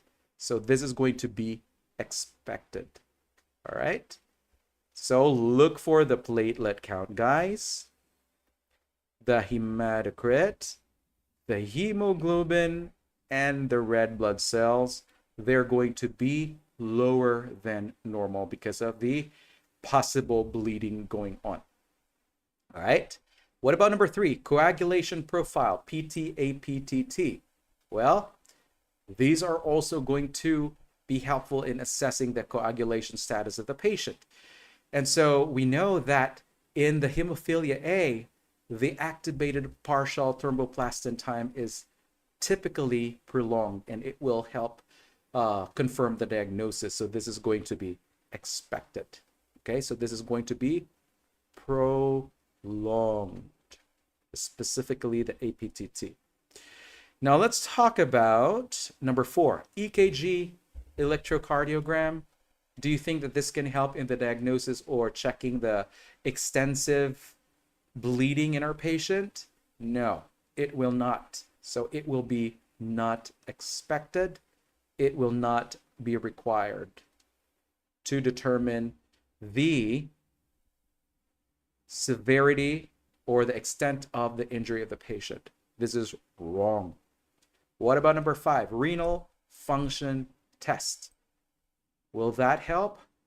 Well, we know that creatinine and BUN can be important in determining the overall health of our patient's kidneys function, but they're not going to be necessary in testing for acute bleeding. Not required. They're not going to give us a reflection of how the patient is bleeding. Not expected. This is also wrong. What about 6? X-ray of the hip. X-ray of the hip. Well, of course. X-ray of the hip would also help in identifying if there is a possible fracture, and also to determine if there is soft tissue injury in the area, and because of the pain level. Remember about the patient's pain level of 10 out of 10. That is significant, guys. They landed on the left hip area, or not landed really, but they're reporting that they have pain in the left hip area. So possibly the patient landed into that side, and there could be a possibility that there is a fracture going on. So we're going to select X-ray of the hip as expected. What about number 7? Factor 8 activity level. So what is the reasoning why we are going to check for the factor 8 activity level? This is going to what? Determine the current state of the factor 8 in the patient. Okay? To determine the current level of their clotting factor number 8. So this will also determine the severity of their deficiency. Again, this will determine the severity of Clotting factor number 8 deficiency.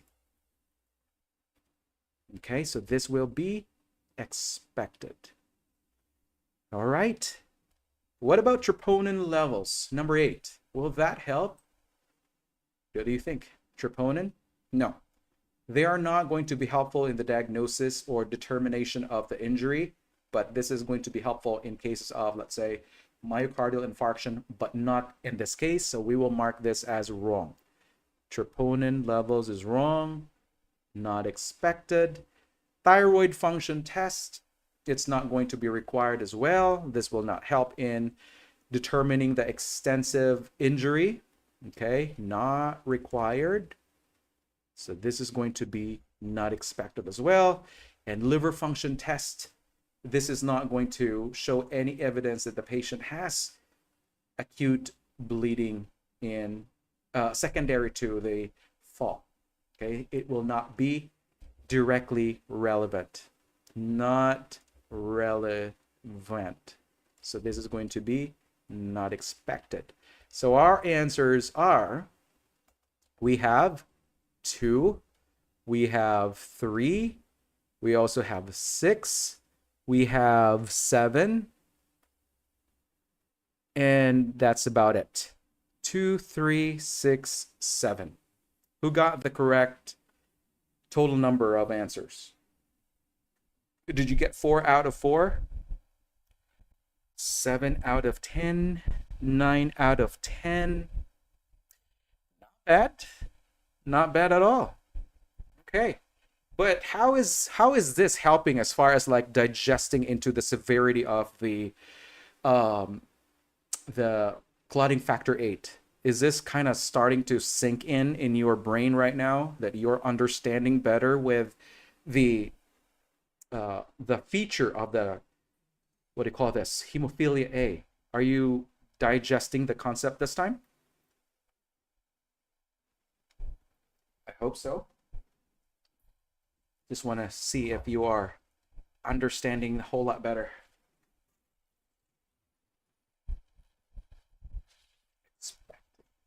Okay.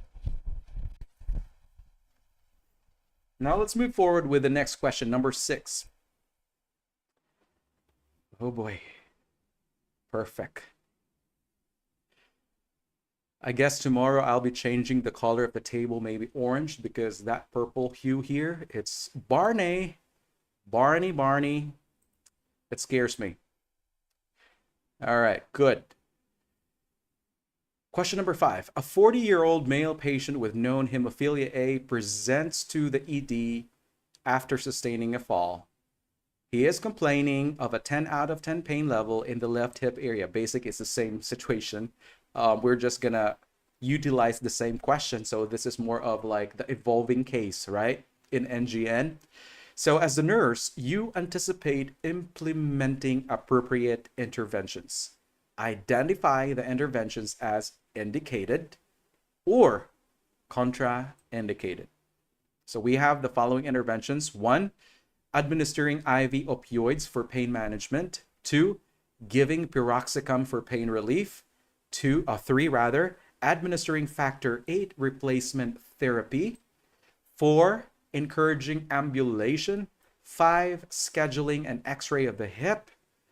6, performing immediate physical therapy.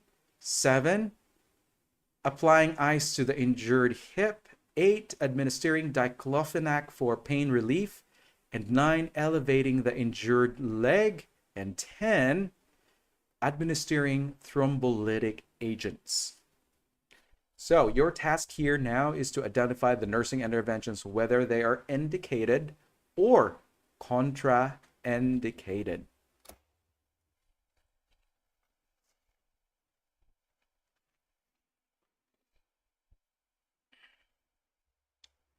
All right, let's start answering this question. Number 1, administering opioids IV for pain management. And remember, guys, the pain level that was reported by the patient is 10 out of 10. That is severe. And he is associating the 10 out of 10 pain level on the left hip area. So what do you think about the opioid IV administration for the pain? What do you think? Is this appropriate or indicated? Of course. It is indicated because of the severe pain level, and the opioids will not affect the platelet function, or it will not lead to increased bleeding into the patient. So we are going to select that as a correct answer. Okay, what about number 2? Giving piroxicam for pain relief. What is piroxicam? This is a generic name of a non-steroidal anti-inflammatory medication. And so we are going to indicate that, or we're going to mark that as a contraindication, because this is a non-steroidal anti-inflammatory drug. We're not supposed to give any NSA to our patient because it can interfere the platelet function. Interfere the platelet function. Oh boy, what is going on? Interfere platelet function, FXN. Shortening that one, platelet function. What about 3? Administering factor VIII replacement therapy. Is that expected, or is it indicated, or is it something that can harm the patient? Administering factor VIII replacement therapy. Remember, if the patient is going to be deficient, they're going to need the clotting factor VIII in order to prevent internal bleeding. So this is going to be indicated to stop the bleeding. Okay. What about number 4? Encouraging ambulation. Encouraging ambulation during the acute phase. Will you do that to your patient? Probably not. Not going to be safe for your patient. You should minimize the movement of that affected extremity to prevent exacerbation of bleeding. Contraindicated. What you need to do here is to minimize movement of the affected extremity. Erase, erase.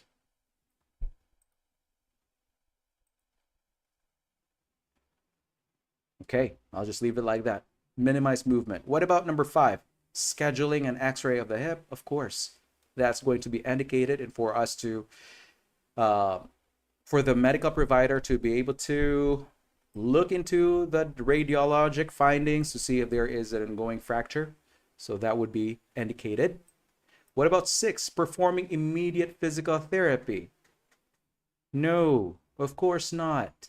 We are going to minimize movement. Should minimize movement. This is wrong.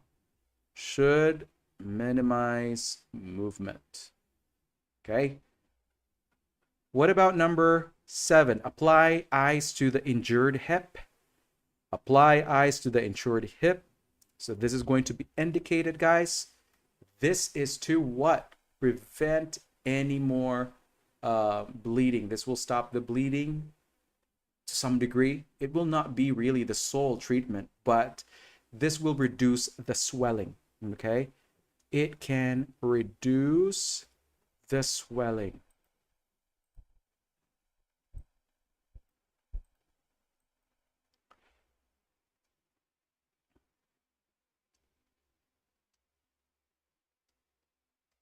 All right. Now, number 8, administer diclofenac for pain relief. What is diclofenac medication?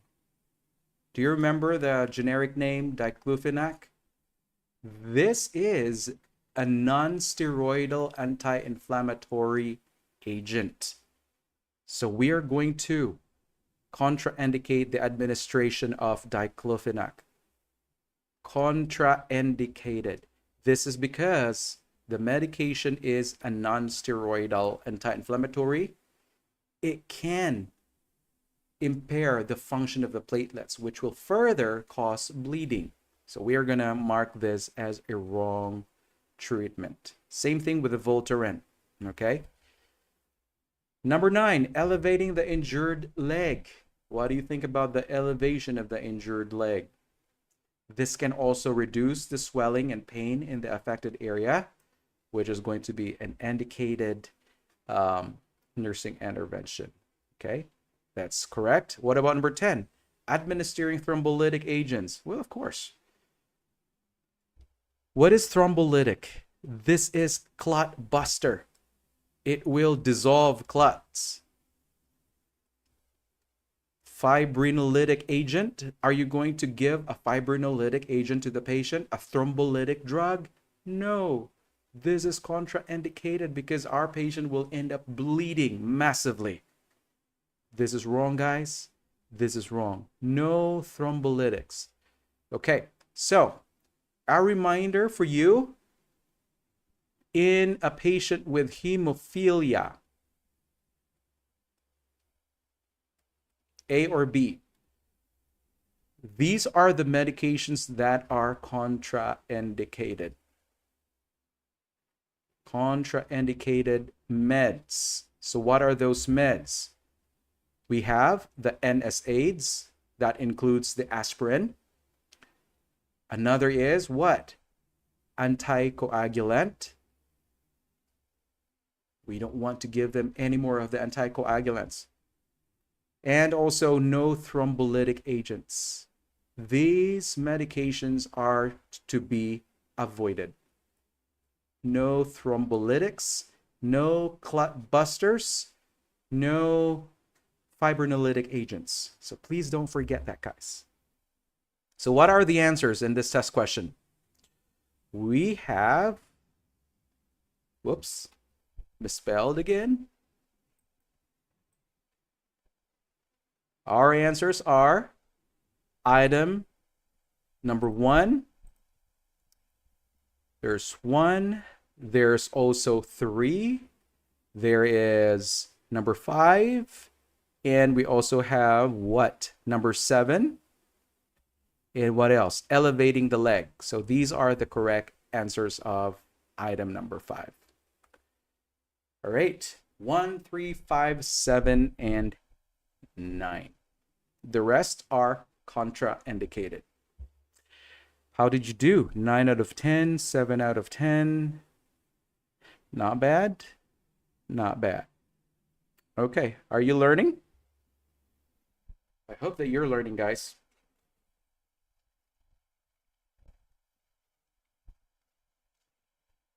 Where is your answer?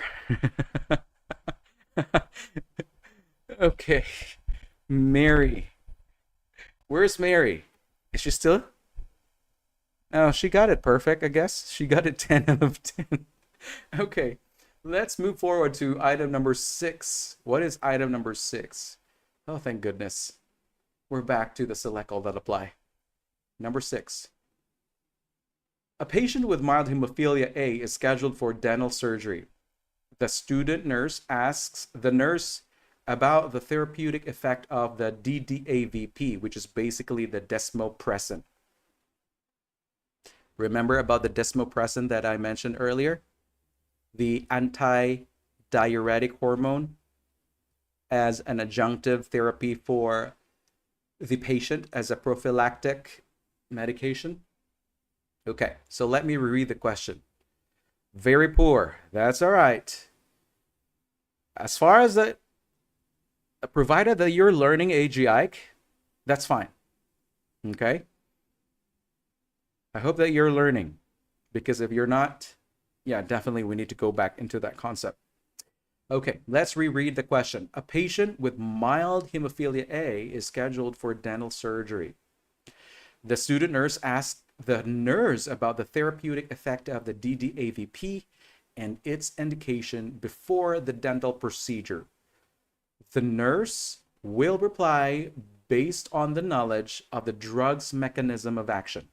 Select all that apply. So the question basically is asking us, what are the therapeutic effects of the desmopressin? Okay, so what do you think are the therapeutic effects of the desmopressin? Let me check your answers first.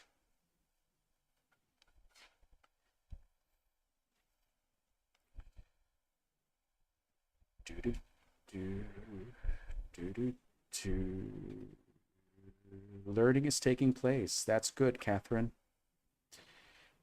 That's good to know. All right, I'll start answering here because there seems like a huge delay between the live and your end. And so I'll start answering for number 1. Okay, we have Anita. 1, 2, 3, 4. Okay. Ms. Flynn, we have 1. I'm not quite sure if Ms. Flynn is really with the current phase or the current pace that we are on. Okay. Number 1, increases level of the von Willebrand factor, or the VWF. Remember about that medication, desmopressin. It stated increases levels of the von Willebrand factor, VWF. Yes, that is one of the therapeutic levels of, therapeutic effects rather. One of the therapeutic effects of desmopressin. It can increase the levels of the von Willebrand factor, which will now cause increase in the clotting factor number 8. Can increase clotting factor number 8. That is the desired effect. Okay, that is correct. What about number 2? Stimulates release of stored factor 9 from endothelial cells. Stimulates the release of stored factor 9 from endothelial cells. Do you think?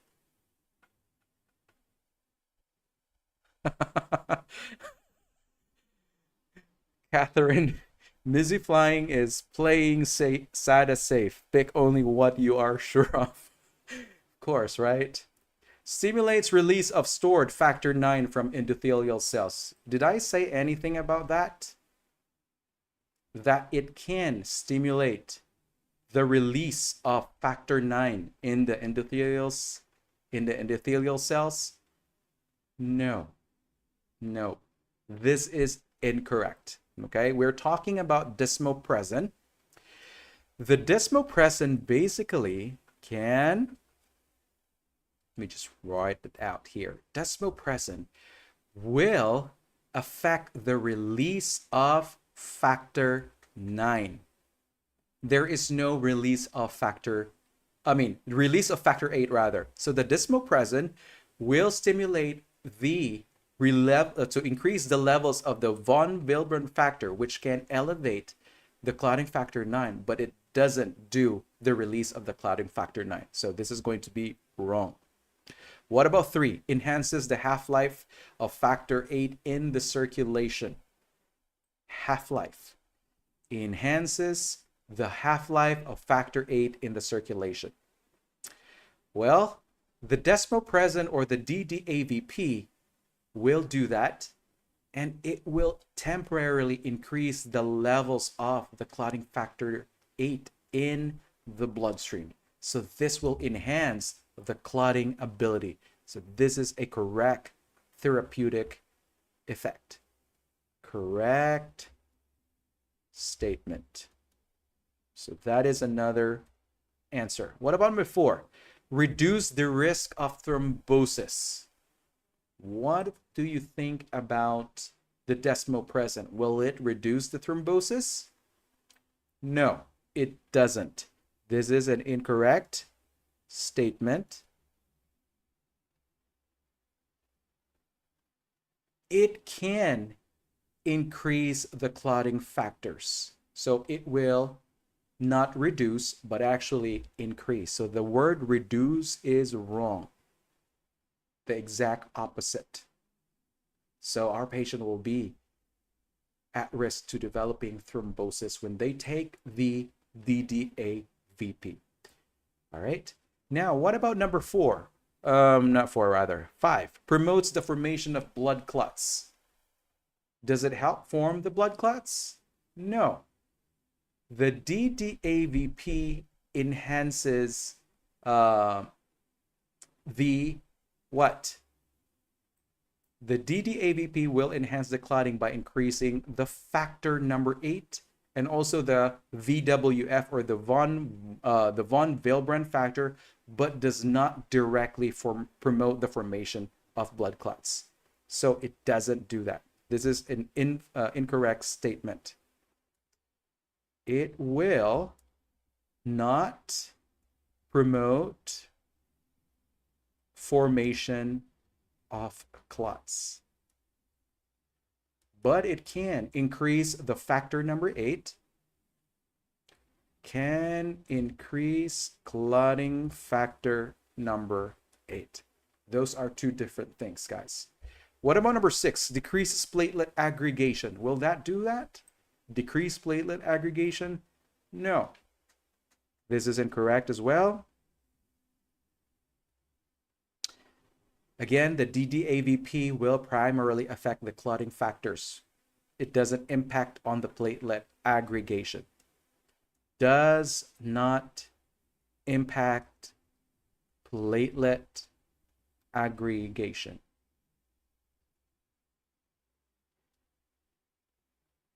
All right. So we are going to mark that as wrong. Decreased platelet aggregation promotes formation of blood clots. So how many answers do we have here? Increased level of the von Willebrand factor, that is 1. What about number 3? Right? Half-life is increased. Reduce the risk of thrombosis, wrong. So there's only how many answers, guys?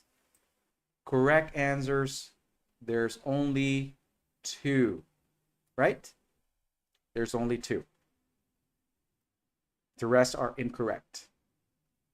So how is this question? Is this helping you internalize the significance of the medication desmopressin?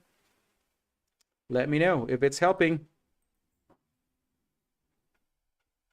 It's kind of sounding repetitive, but if you're going to have to repeat the concept, it will eventually retain into your subconscious. Now, guys, we are going to determine here the side effects. What do you think can be the side effects of the desmopressin as a review? What do you think are the possible side effects of the desmopressin, since this is a antidiuretic hormone? Do you remember? Desmopressin, side effects. Remember that this is an antidiuretic hormone. It can lead to fluid retention.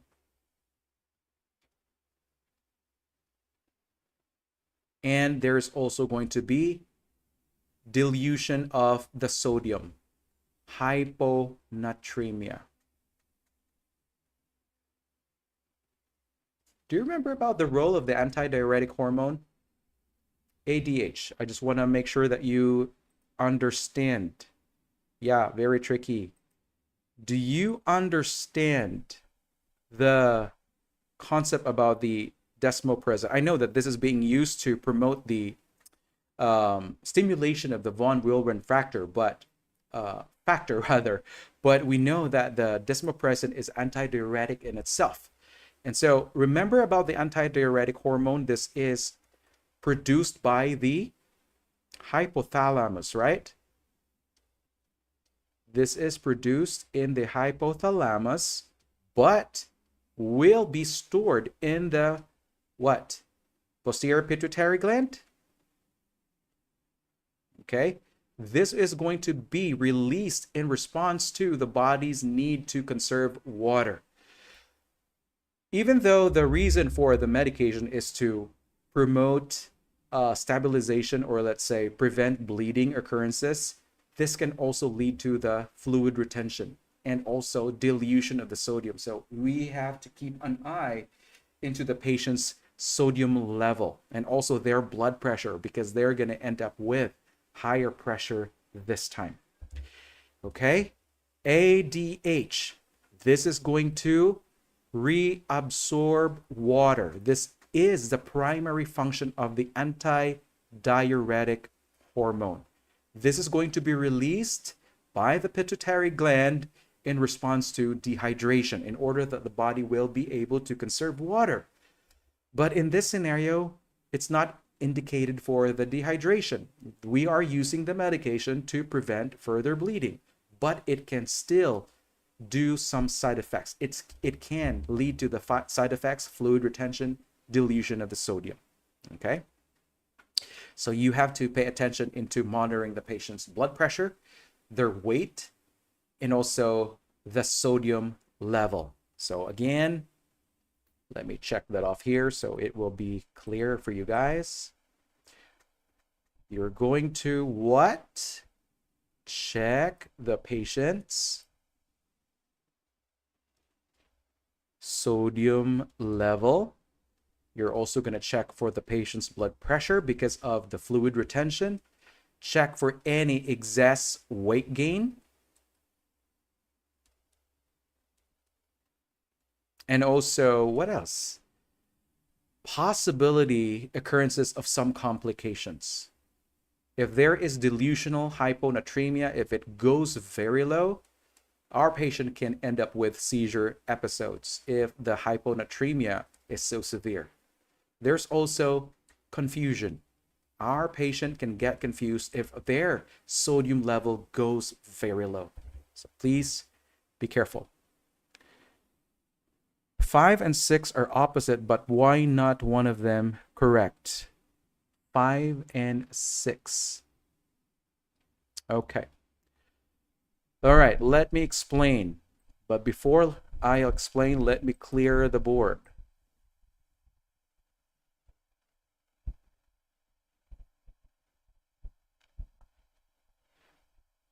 Edema.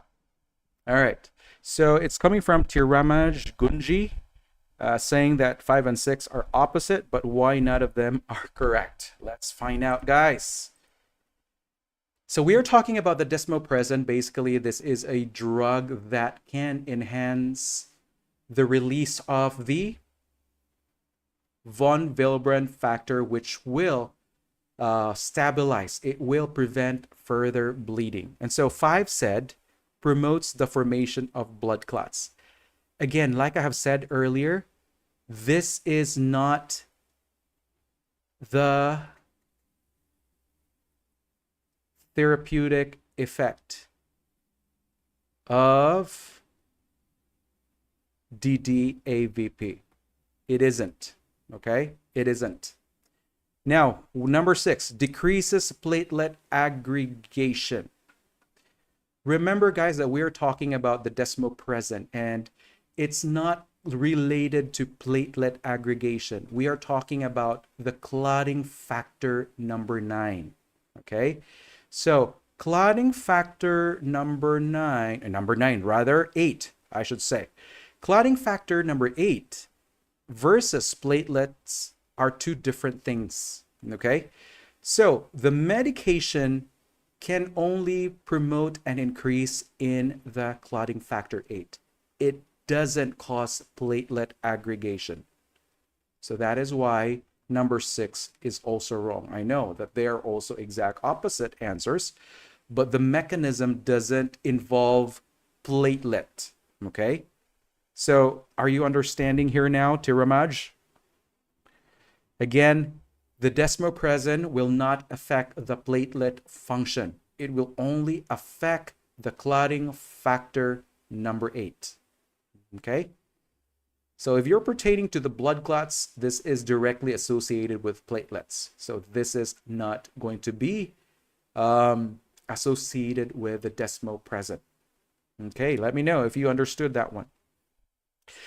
Okay, comment from AG Ike TV. It can lead to edema, can cause anasarca. That is correct. So our desmopressin as a side effect can lead to the following: excess weight gain, anasarca, which is basically that one. The retention of fluids, rather. Blood pressure is elevated. Sodium level is also going to be hyperkalemia. Hyperkalemia is not typical in is not a typical result to the reabsorption of water. No.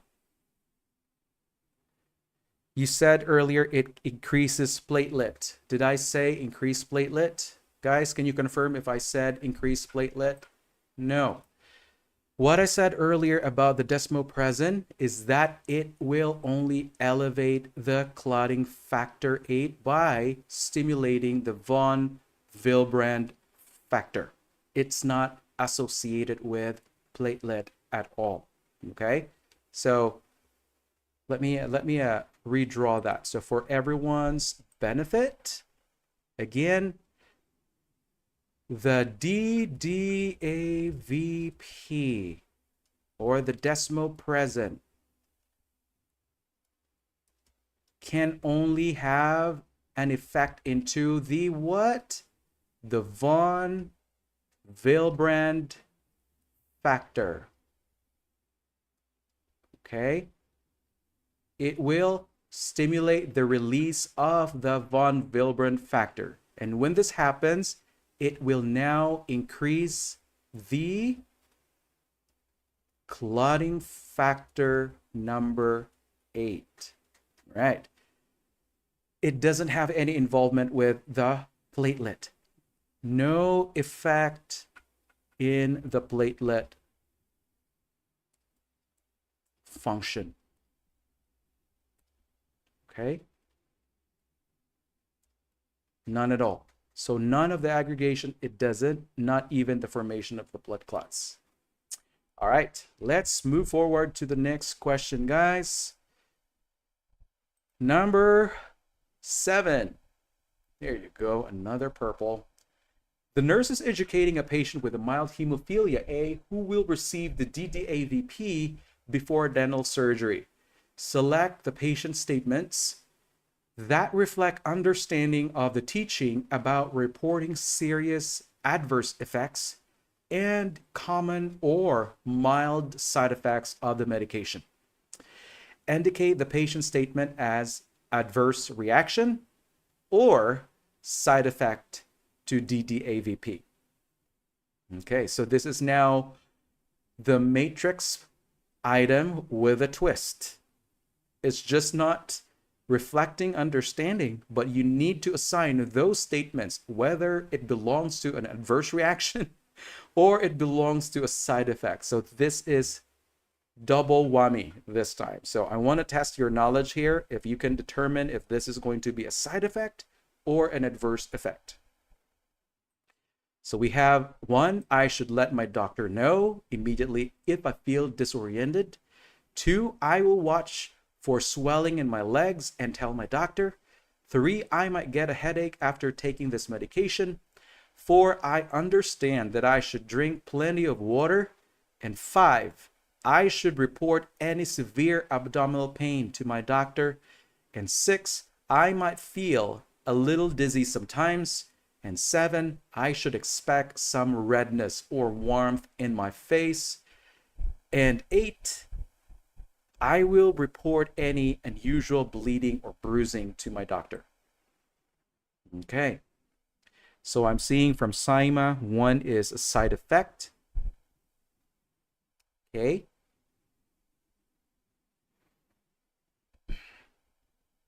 And Miss Flynn answered 1 as a side effect.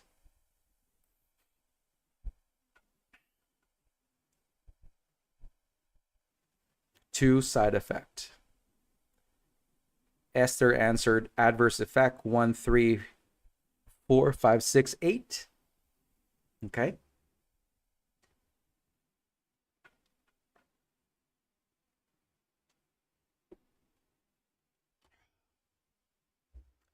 Okay, let me wait for the rest of you guys of your answers.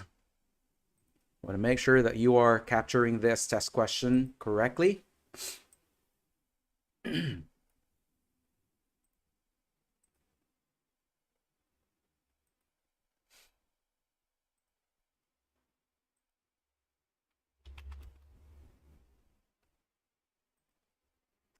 Melrose answered 1 adverse effect.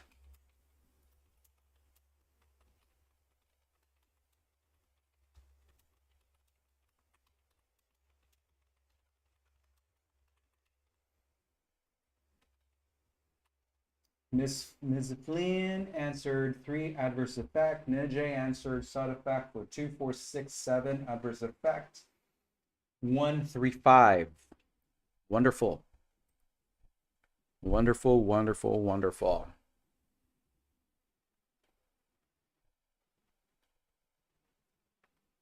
Okay.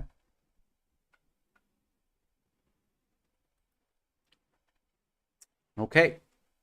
James answered 1 as adverse effect. Simon answered 158 adverse effect. Let's screen our answers. Okay. I should let my doctor know immediately if I feel disoriented. Okay. Disorientation, or let's say confusion, is basically a sign of adverse effect. It is not an expected effect in a medication. Okay, so this is basically a like when you're saying adverse effect, it doesn't mean that everything should be very severe, right? There are also adverse effects that can be mild, but are definitely harmful. They are what we call as unintended effect of the drug. But most often they can be life-threatening as well. Okay, when we're talking about side effect, guys, these side effects are basically secondary. They are what we call as undesirable effect. They will come together with the desirable effect. Okay, so for example, if you are taking a Benadryl, so to cite this as to clarify what is exactly the difference between the adverse and the side effect. So for example, if you are taking a Benadryl and the reason that you are taking the Benadryl is because you are itching, maybe you were developing an allergic reaction to the seafood, you're itching, and so the therapeutic effect for the Benadryl is basically what? Decrease in the itching. Okay. However, the side effect, which is going to go with the therapeutic effect, which will always happen, right? The person will end up getting sleepy, drowsy.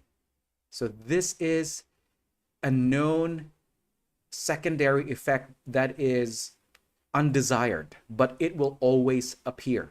Okay. Drowsiness. And again, side effects can range from being mild, it can also be severe. So both adverse and side effects can be either severe or it can be mild. Now let's talk about the number 2. I will watch for swelling in my legs and tell my doctor. What do you think about the statement? This is basically a retention of the fluid, and this is not really going to be considered as a side effect, but a adverse effect. It is going to be massive retention of the fluid inside the body. So this can lead to a much more untoward, life-threatening disturbances. So this is assigned as adverse effect as well. Okay. Now let's talk about number 3. I might get a headache after taking this medication. What do you think about that one? This is a common side effect of the DDAVP. It can be often mild. It can be temporary. So this is considered as a mild side effect, and it is temporary. So this is categorized as an SE. Okay. And the reason for that, it's because of the temporary vasodilation as a result, the resulting vasodilation because of the medication. So we are going to reassure that the patient, that the headache is expected, but it can go away without any intervention. So the headache is temporary, will go away without intervention. Temporary, like I've said, it will go away without any treatment. That's the side effect. 4, I understand that I should drink plenty of water. Are you going to categorize that as a side effect or not? Yes, we are going to categorize this as a side effect. This is going to cause the patient to feel thirsty most of the time.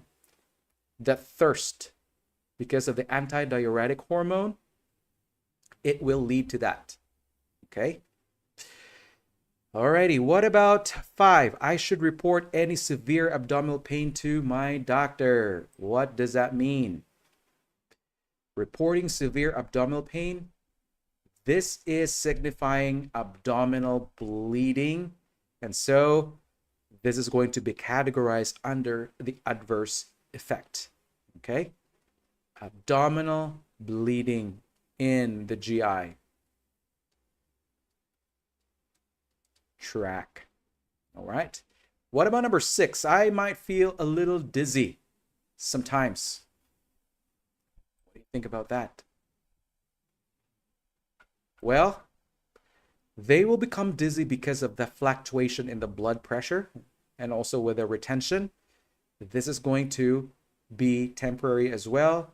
They should be taught to move slowly, and this is going to be categorized as a side effect of the medication.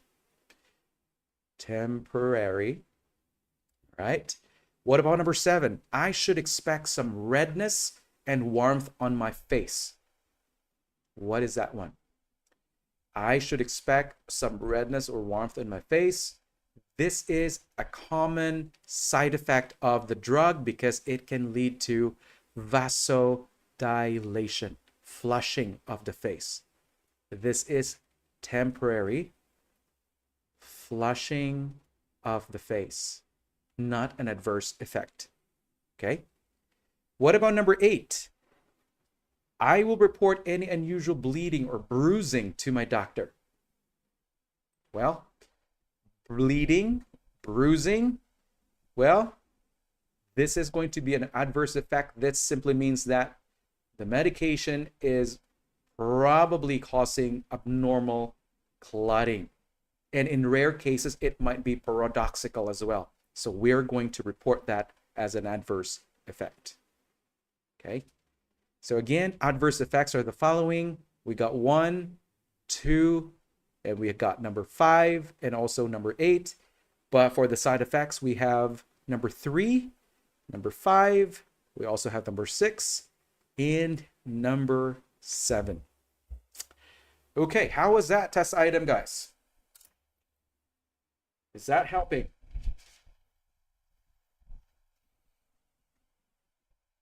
I hope so. Let's move on to number 8. Back to the multiple choice. A 35-year-old male with a history of hemophilia and a recent episode of nosebleeds is admitted for replacement therapy. Which medication should the nurse prepare to administer? Is it 1, tranexamic acid, or known as the cyclopropin, 2, aminocaproic acid, or known as the Amicar, and 3, desmopressin, known as Thymate? Please, sir, my question. What was your question? What was your question? Did you have a question?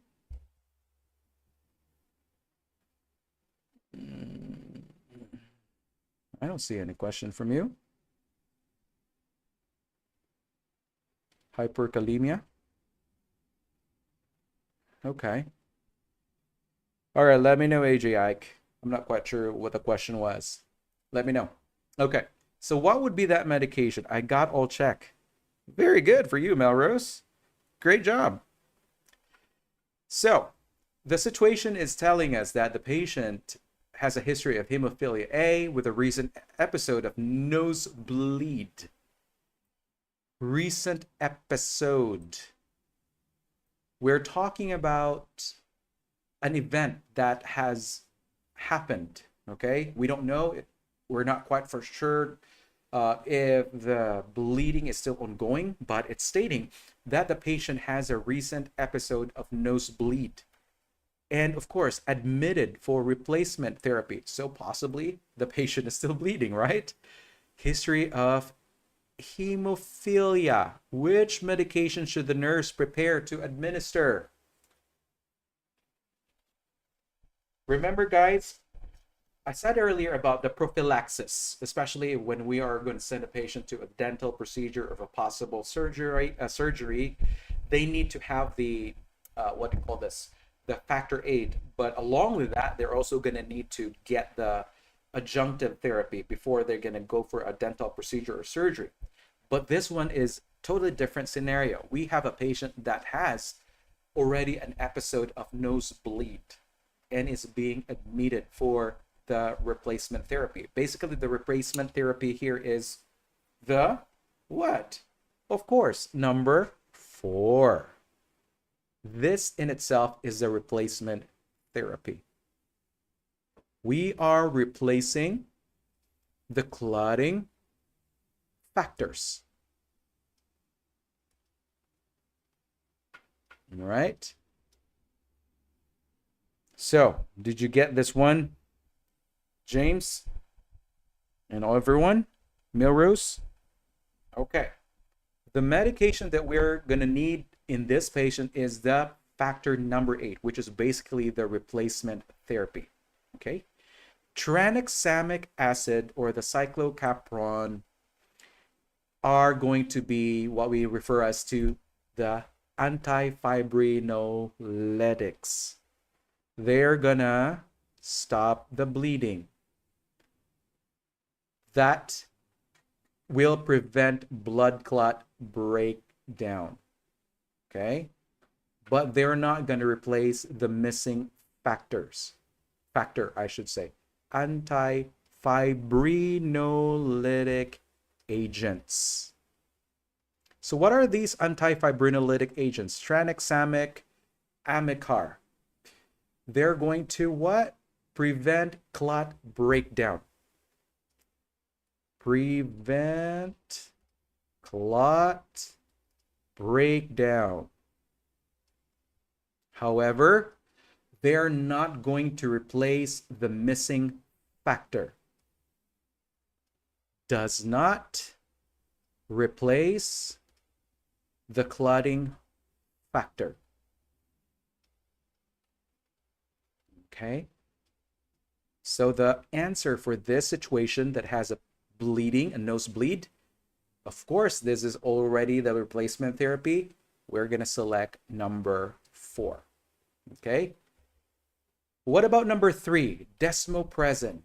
Remember that the desmopressin can stimulate the release of the von Willebrand factor and will also help in stimulating the release of the clotting factor number 8. Yes, it can do that, but it will be less effective in severe cases. Okay. Again, this is going to be less effective. And most often the desmopressin is actually given before a invasive procedure or a dental procedure. It's not given to patients that already has a pre-existing bleeding. Do you understand, guys, about the role of the desmopressin? Desmopressin is given to patients given before an invasive procedure. So this will basically just boost the amount of circulating clotting factor number 8, but it doesn't really stop the bleeding that is ongoing. Okay, so it's going to be effective before the fact, not after the fact. All right. So are you digesting the concepts, guys? Hello? I just want to make sure that you are understanding the pharmacological effects of the medication. Now let's talk about number 9. A 45-year-old male with hemophilia B, we're talking about B this time, is scheduled for a dental procedure. Given the patient's history of prophylactic factor replacement therapy, which medication is likely to be prescribed to manage perioperative bleeding? Again, the question states, a 45-year-old male with hemophilia B is scheduled for a dental procedure. Given the patient's history of prophylactic factor replacement therapy, which medication is likely to be prescribed to manage perioperative bleeding? Is it 1, desmopressin, 2, factor 8, 3, ibuprofen, 4, tranexamic acid? What do you think is the correct answer here, guys? Alrighty. Preventive. This is going to be a preventive. Scheduled. It's stated here, the patient is scheduled for a dental procedure. Given the patient's history of prophylactic factor replacement therapy, which medication is likely to be prescribed to manage pre-op bleeding? So we are getting ahead of the bleeding this time. Your answers are 4, there's 2, there's also 4, there's 1. I'm not quite sure really, because I'm not quite sure if you are in the same pace with us. Some probably are just answering the questions in the different test items, so it's kind of get mixed into the chat box. Okay, so what? 3, ibuprofen? No, ibuprofen is contraindicated in any of the hemophilias, guys. So here our situation is talking about hemophilia B, which is the deficiency in what clotting factor? Clotting factor number 9, which is the Christmas factor. Okay. So what would be that medication that will be given before the procedure? It will be the tranexamic acid, which is the antifibrinolytic agent. It will prevent the clot breakdown. Antifibrinolytic agent. Okay? It will prevent the clot breakdown.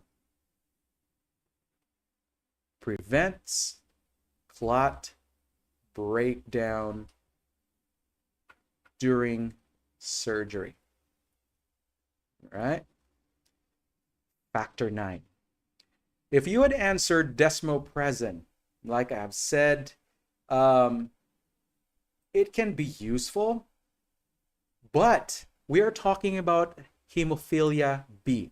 So desmopressin is going to be effective in hemophilia A, but not hemophilia B. All right. So the desmopressin will not really be beneficial for this patient because he is diagnosed as hemophilia B. It's not going to be helpful for this patient. Remember that the desmopressin is going to, let me rewrite that. Remember that the desmopressin is going to stimulate the von Willebrand factor, and the von Willebrand factor will also increase the clotting factor number 8.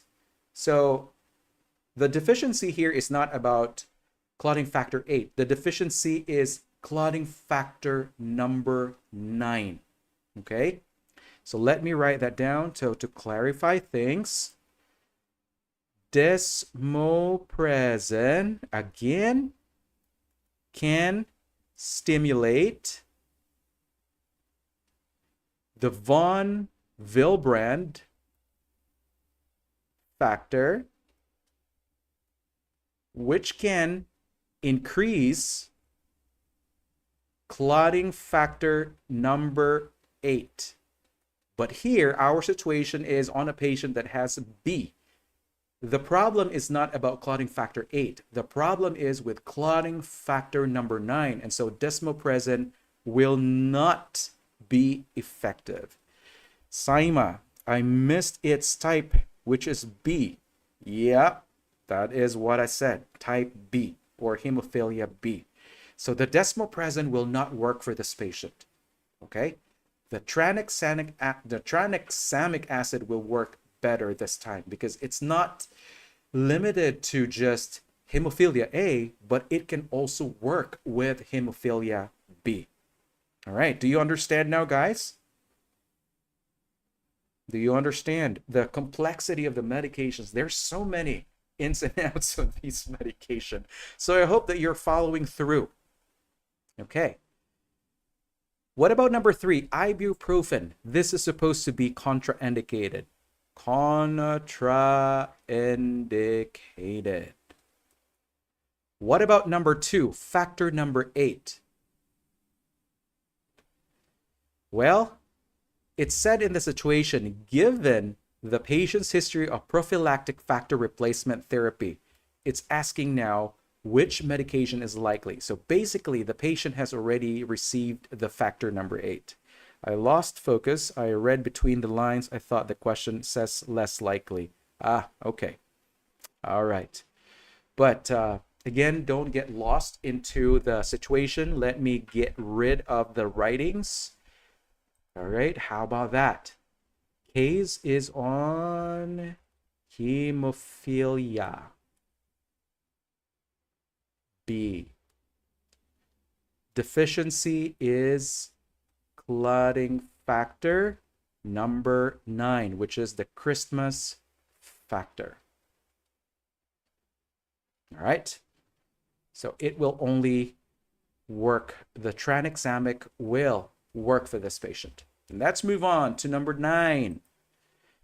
A 50-year-old male patient with hemophilia receiving factor number 8 replacement therapy through a venous port develops a fever of 101.3 Fahrenheit or 38.5 degrees Celsius.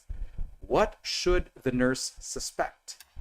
Is it 1, anaphylactic reaction, 2, contamination of factor replacement, 3, port infection, or 4, thrombolytic event? The patient that has a patient with hemophilia receiving factor number 8 replacement therapy through a venous port now develops fever. So what are you suspecting here? Is it anaphylaxis? Is it contamination of the factor? Or is it port infection? Or is it number 4, thrombolytic event? There is now fever. Your answers? Okay. The correct answer here, guys, is number 3. If the patient develops fever this time, there is a possibility that there is contamination of the central port. This is very common. Central line infection, especially if there is poor observance of the aseptic technique, they can get the septicemia. Okay. Well, anaphylactic reaction is false, or it's not going to be the correct answer, because the patient in anaphylactic reaction will have respiratory symptoms. Okay. Respiratory symptoms. Whoops. Symptoms, not system. So there will be shortness of breathing, probably swelling, not just fever, guys. Respiratory symptoms to support the anaphylaxis, SOB. Respiratory rate will be elevated. Also, the heart rate. There's also swelling, so not just fever. What about contamination of factor replacement? What do you think about that? Well, this is going to be rare this time because of the rigorous screening processes that are now being done, unlike in the past, when there is an increased contamination of the clotting factor, but not in the most recent times. So this is going to be eliminated. Number 4, thrombolytic event. Well, the thrombolytic event will usually present more symptoms related to clot formation, but not fever. So look for signs and symptoms of clot formation. All right, let's move on to the next item, number 11 rather. A 28-year-old male patient with hemophilia A undergoing a tooth extraction needs an adjunct therapy, needs an adjunct to factor 8 therapy. Okay, let me reread that one. A 28-year-old male patient with hemophilia undergoing a tooth extraction needs an adjunct to factor 8 therapy. Which medication should the nurse anticipate? Oh God. Why did you say, oh God? Pretty much like quite the same questions. It's quite confusing, right? Is it A, or is it 1, tranexamic acid? Is it 2, acetaminophen? 3, desmopressin? 4, vitamin K? Yeah, I'm trying to really train your brains here, guys. This is what I call as brainstorming. You're in the midst of a hurricane. All right. 28-year-old male patient with hemophilia. So what would be that medication that will be added to the factor 8 therapy? I'm seeing Melrose answering 1. I'm seeing 3 as well. There's 3, 3, 3, 3, 3. Okay. Undergoing a tooth needs an adjunct factor.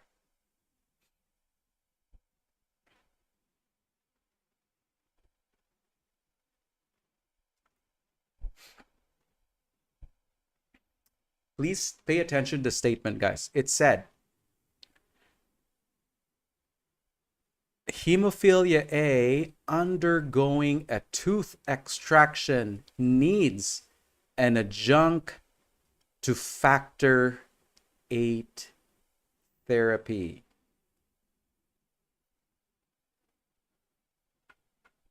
Okay.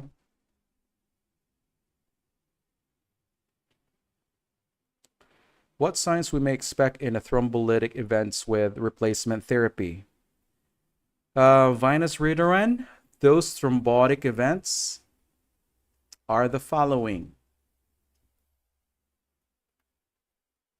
Could be the PE, could be the DVT, or any neurological signs that may be related to stroke. Okay. Or maybe if it's affecting the blood supply to a major organ, maybe thrombosis to the kidney blood vessel, of renal artery, then this can also lead to an impairment of the kidney function. Okay.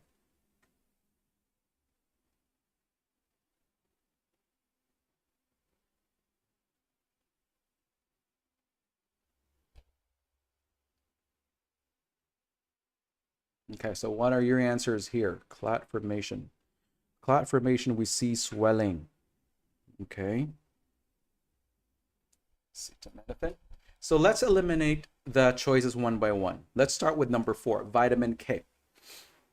Are you going to administer vitamin K, especially hemophilia A?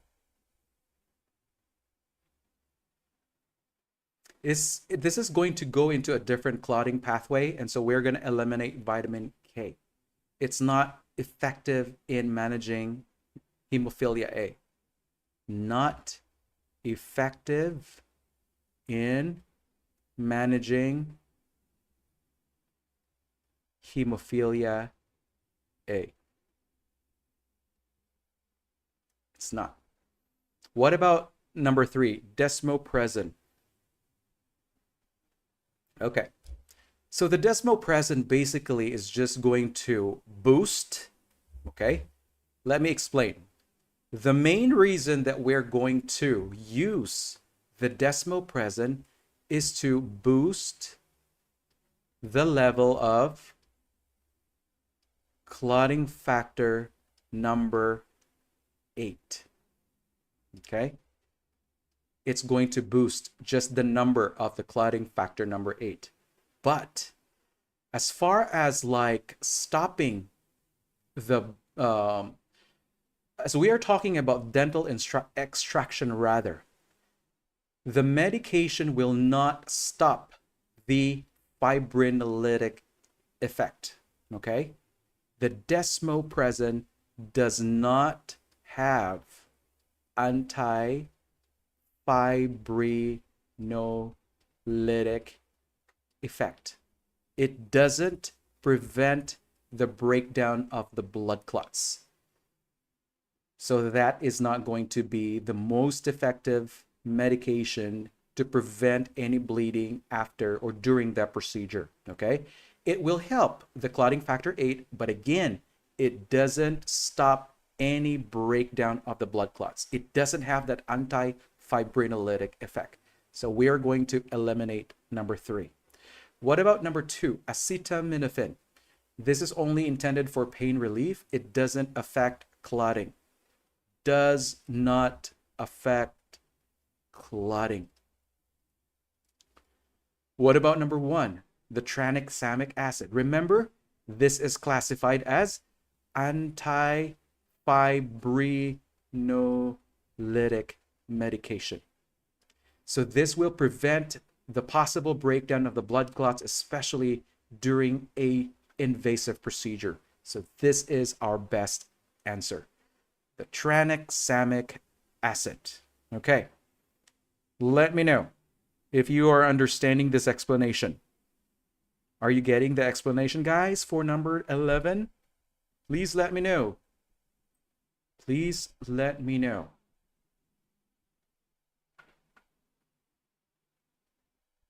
I know, both are adjunctive therapies, the tranexamic and the desmopressin. They are both.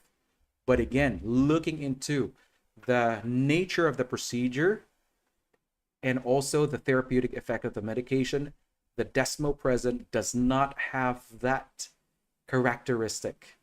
It's not as powerful, or it doesn't possess the same quality as the tranexamic acid. Okay? All right, I hope everyone is capturing the rationale about the tranexamic acid. Okay? Moving on to number 12. Why is it important for a 45-year-old male patient receiving desmopressin therapy for hemophilia A to promptly report any side effects to the healthcare team?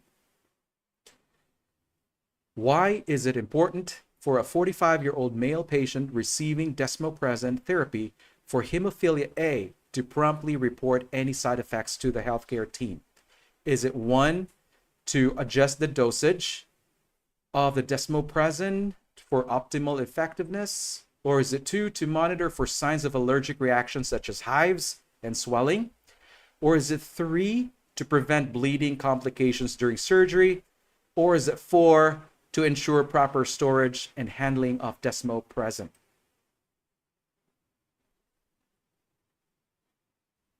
What do you think?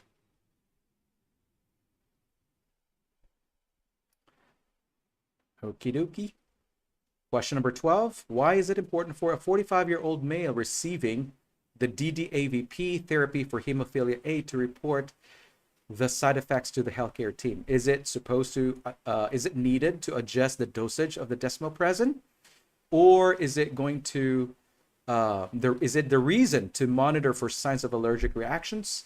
Or is it to prevent bleeding? Or is it to ensure proper storage?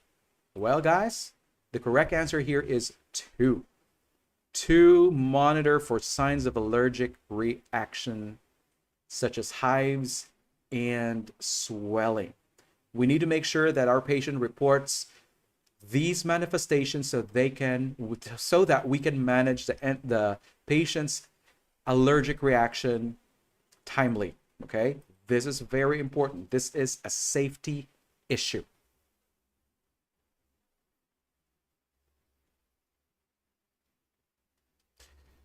Risk reduction. Okay, we want to do that.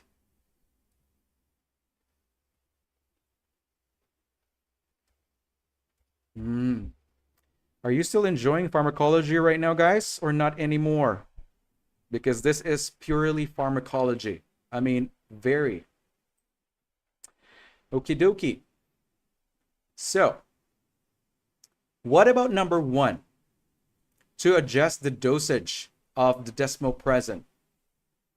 Yeah, there is probably a need to adjust the dosage, but based on the clinical response by the patient, reporting the side effects of the manifestations will address more of the patient's concern. So that is why the adjustment is going to be of lesser priority this time. Now, what about number 3? To prevent bleeding complications during surgery. Well, the statement here is for hemophilia A to promptly report. And so 3, desmopressin does not cause bleeding. Okay? Desmopressin doesn't cause bleeding.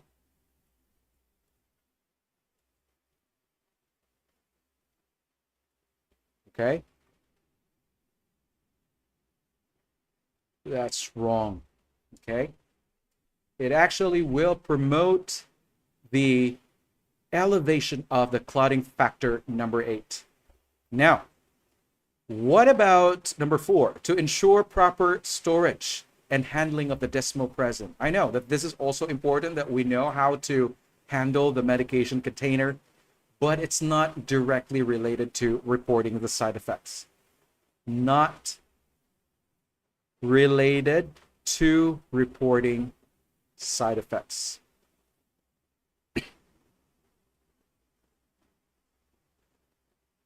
Okay. All right. So those are the explanations about the use of the desmopressin and making sure that our patient reports those side effects. Okay. Now we're going to move to number 13. I'm running out of water. Oh boy. Number 13. The question states, a 60-year-old male with a severe hemophilia A and knee joint bleeding is prescribed factor number 7A. Okay? Clotting factor 7A activated, which is the Novo-7 RT.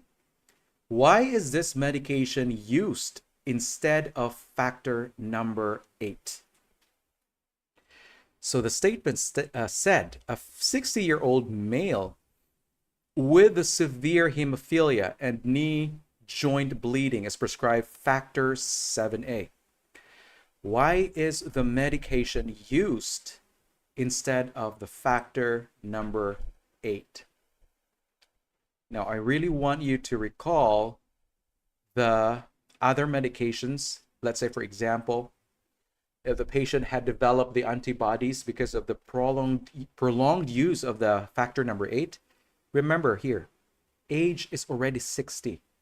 Long-term user of clotting factor number 8.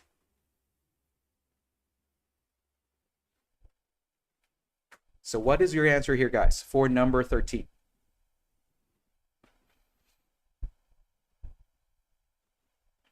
All right, the rationale for the correct answer for this time is actually going to be number 3. Factor 7A is used when antibodies against factor 8 develop. All right, so the patient has unfortunately developed the antibodies, so they're not really gonna respond to the infusion of factor number 8 unless they're going to do that intensive therapy. But for this situation alone, this patient will no longer respond to the factor 8. They will respond to the factor 7A. Okay, so what is this? This is what we call as the inhibitor therapy. Okay, remember about the antibodies? So this will work better for this patient because they have not developed antibodies yet to factor number 7A. Okay. It's not stronger or faster, so we're going to eliminate that one.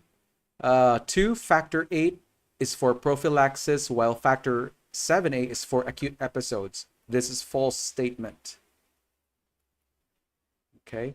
Our issue here is that the patient has already developed antibodies because of prolonged use. The patient has been getting way too many clotting factors in the past.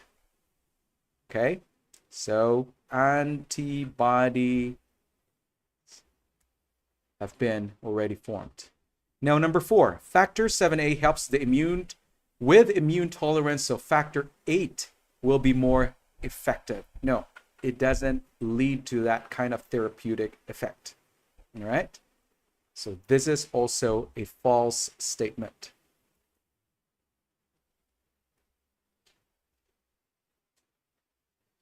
In the immune tolerance therapy that I mentioned earlier, remember that we're going to administer the factor 8 in several episodes, or it will be given repeatedly for quite a long time in order to reduce the inhibitor production, but not helping immune tolerance of factor 8 will be more effective. No, we're not doing that kind of therapy.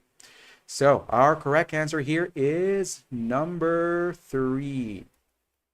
Moving on to number 14, guys. Second to the last question. A 40-year-old female patient receiving factor 8 for hemophilia A develops mild allergic reactions, including hives and stuffy nose. What should the nurse prepare to administer? All right, are you still there?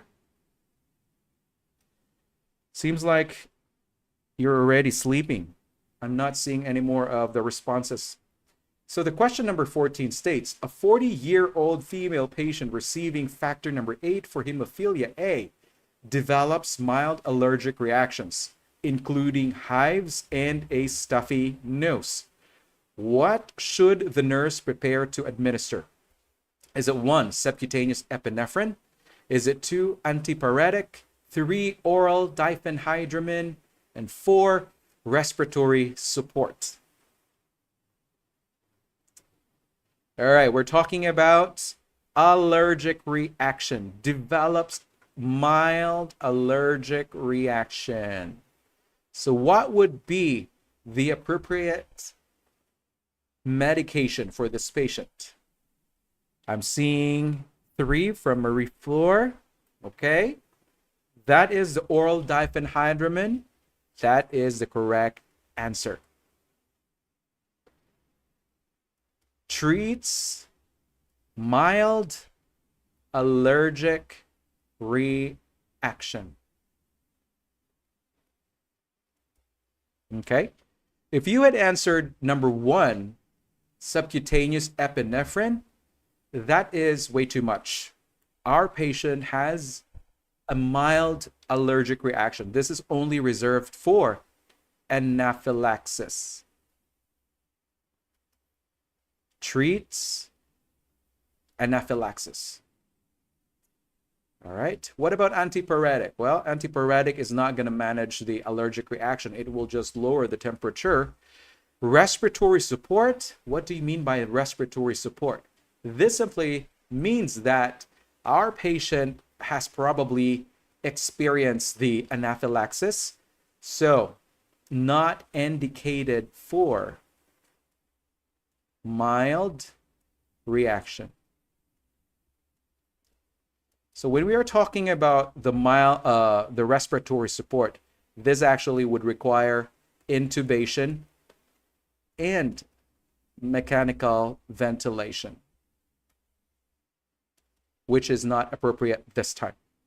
Okay, so our correct answer here is only number 3, oral diphenhydramine.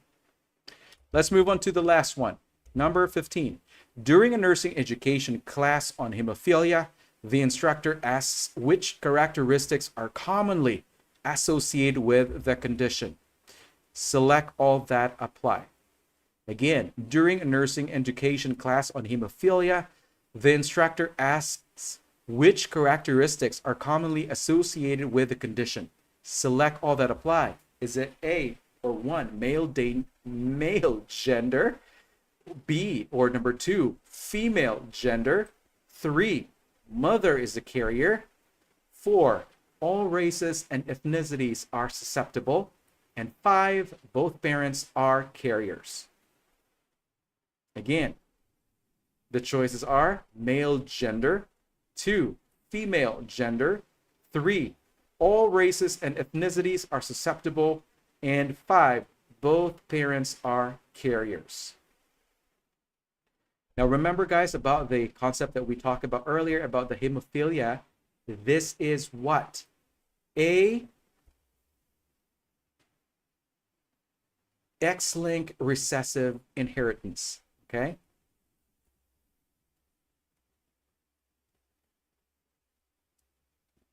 So it will only affect the male gender.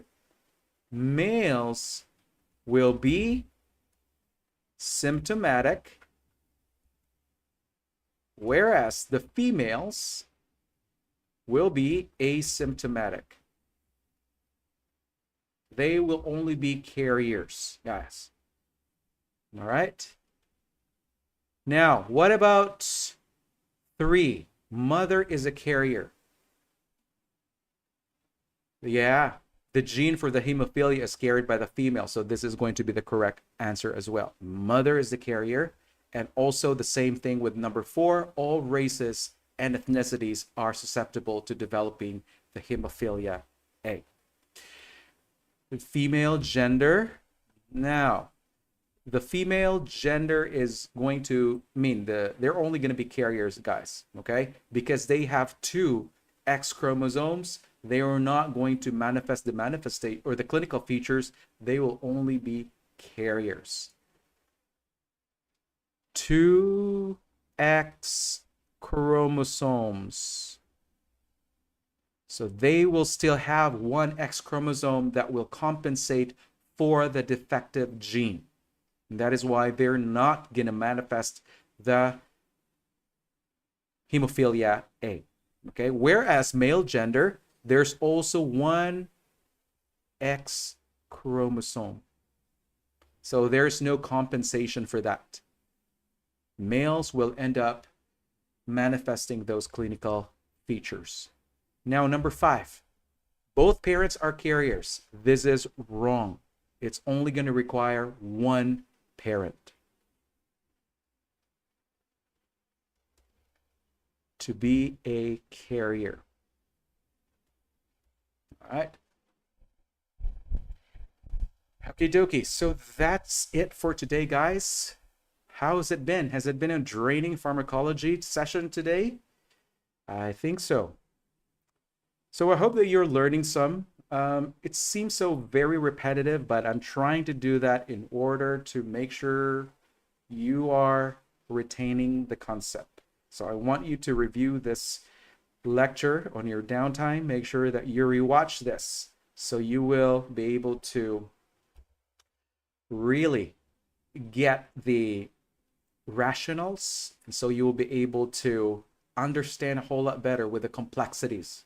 I know this is not easy type of pharmacology. It is very complex, and not everyone would really be willing to discuss this kind of items because it's very difficult, even for the clinical instructors, even for the lecturers.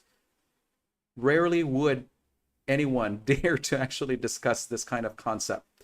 And so I thank you everyone for participating in today's exercises. And I really hope that you learned a lot from this concept. We will not succeed in your class. Okay, 12 a.m. All right, I know. So for those who are in Eastern time in Canada and the US, you have a great morning. Get some good sleep. I'll see you again tomorrow at 9 p.m. Eastern time, and I'll try my best to get in early as I can. All right. Thank you so much. I appreciate your help today, and I'll see you again. You stay safe, guys. Bye-bye. Take care.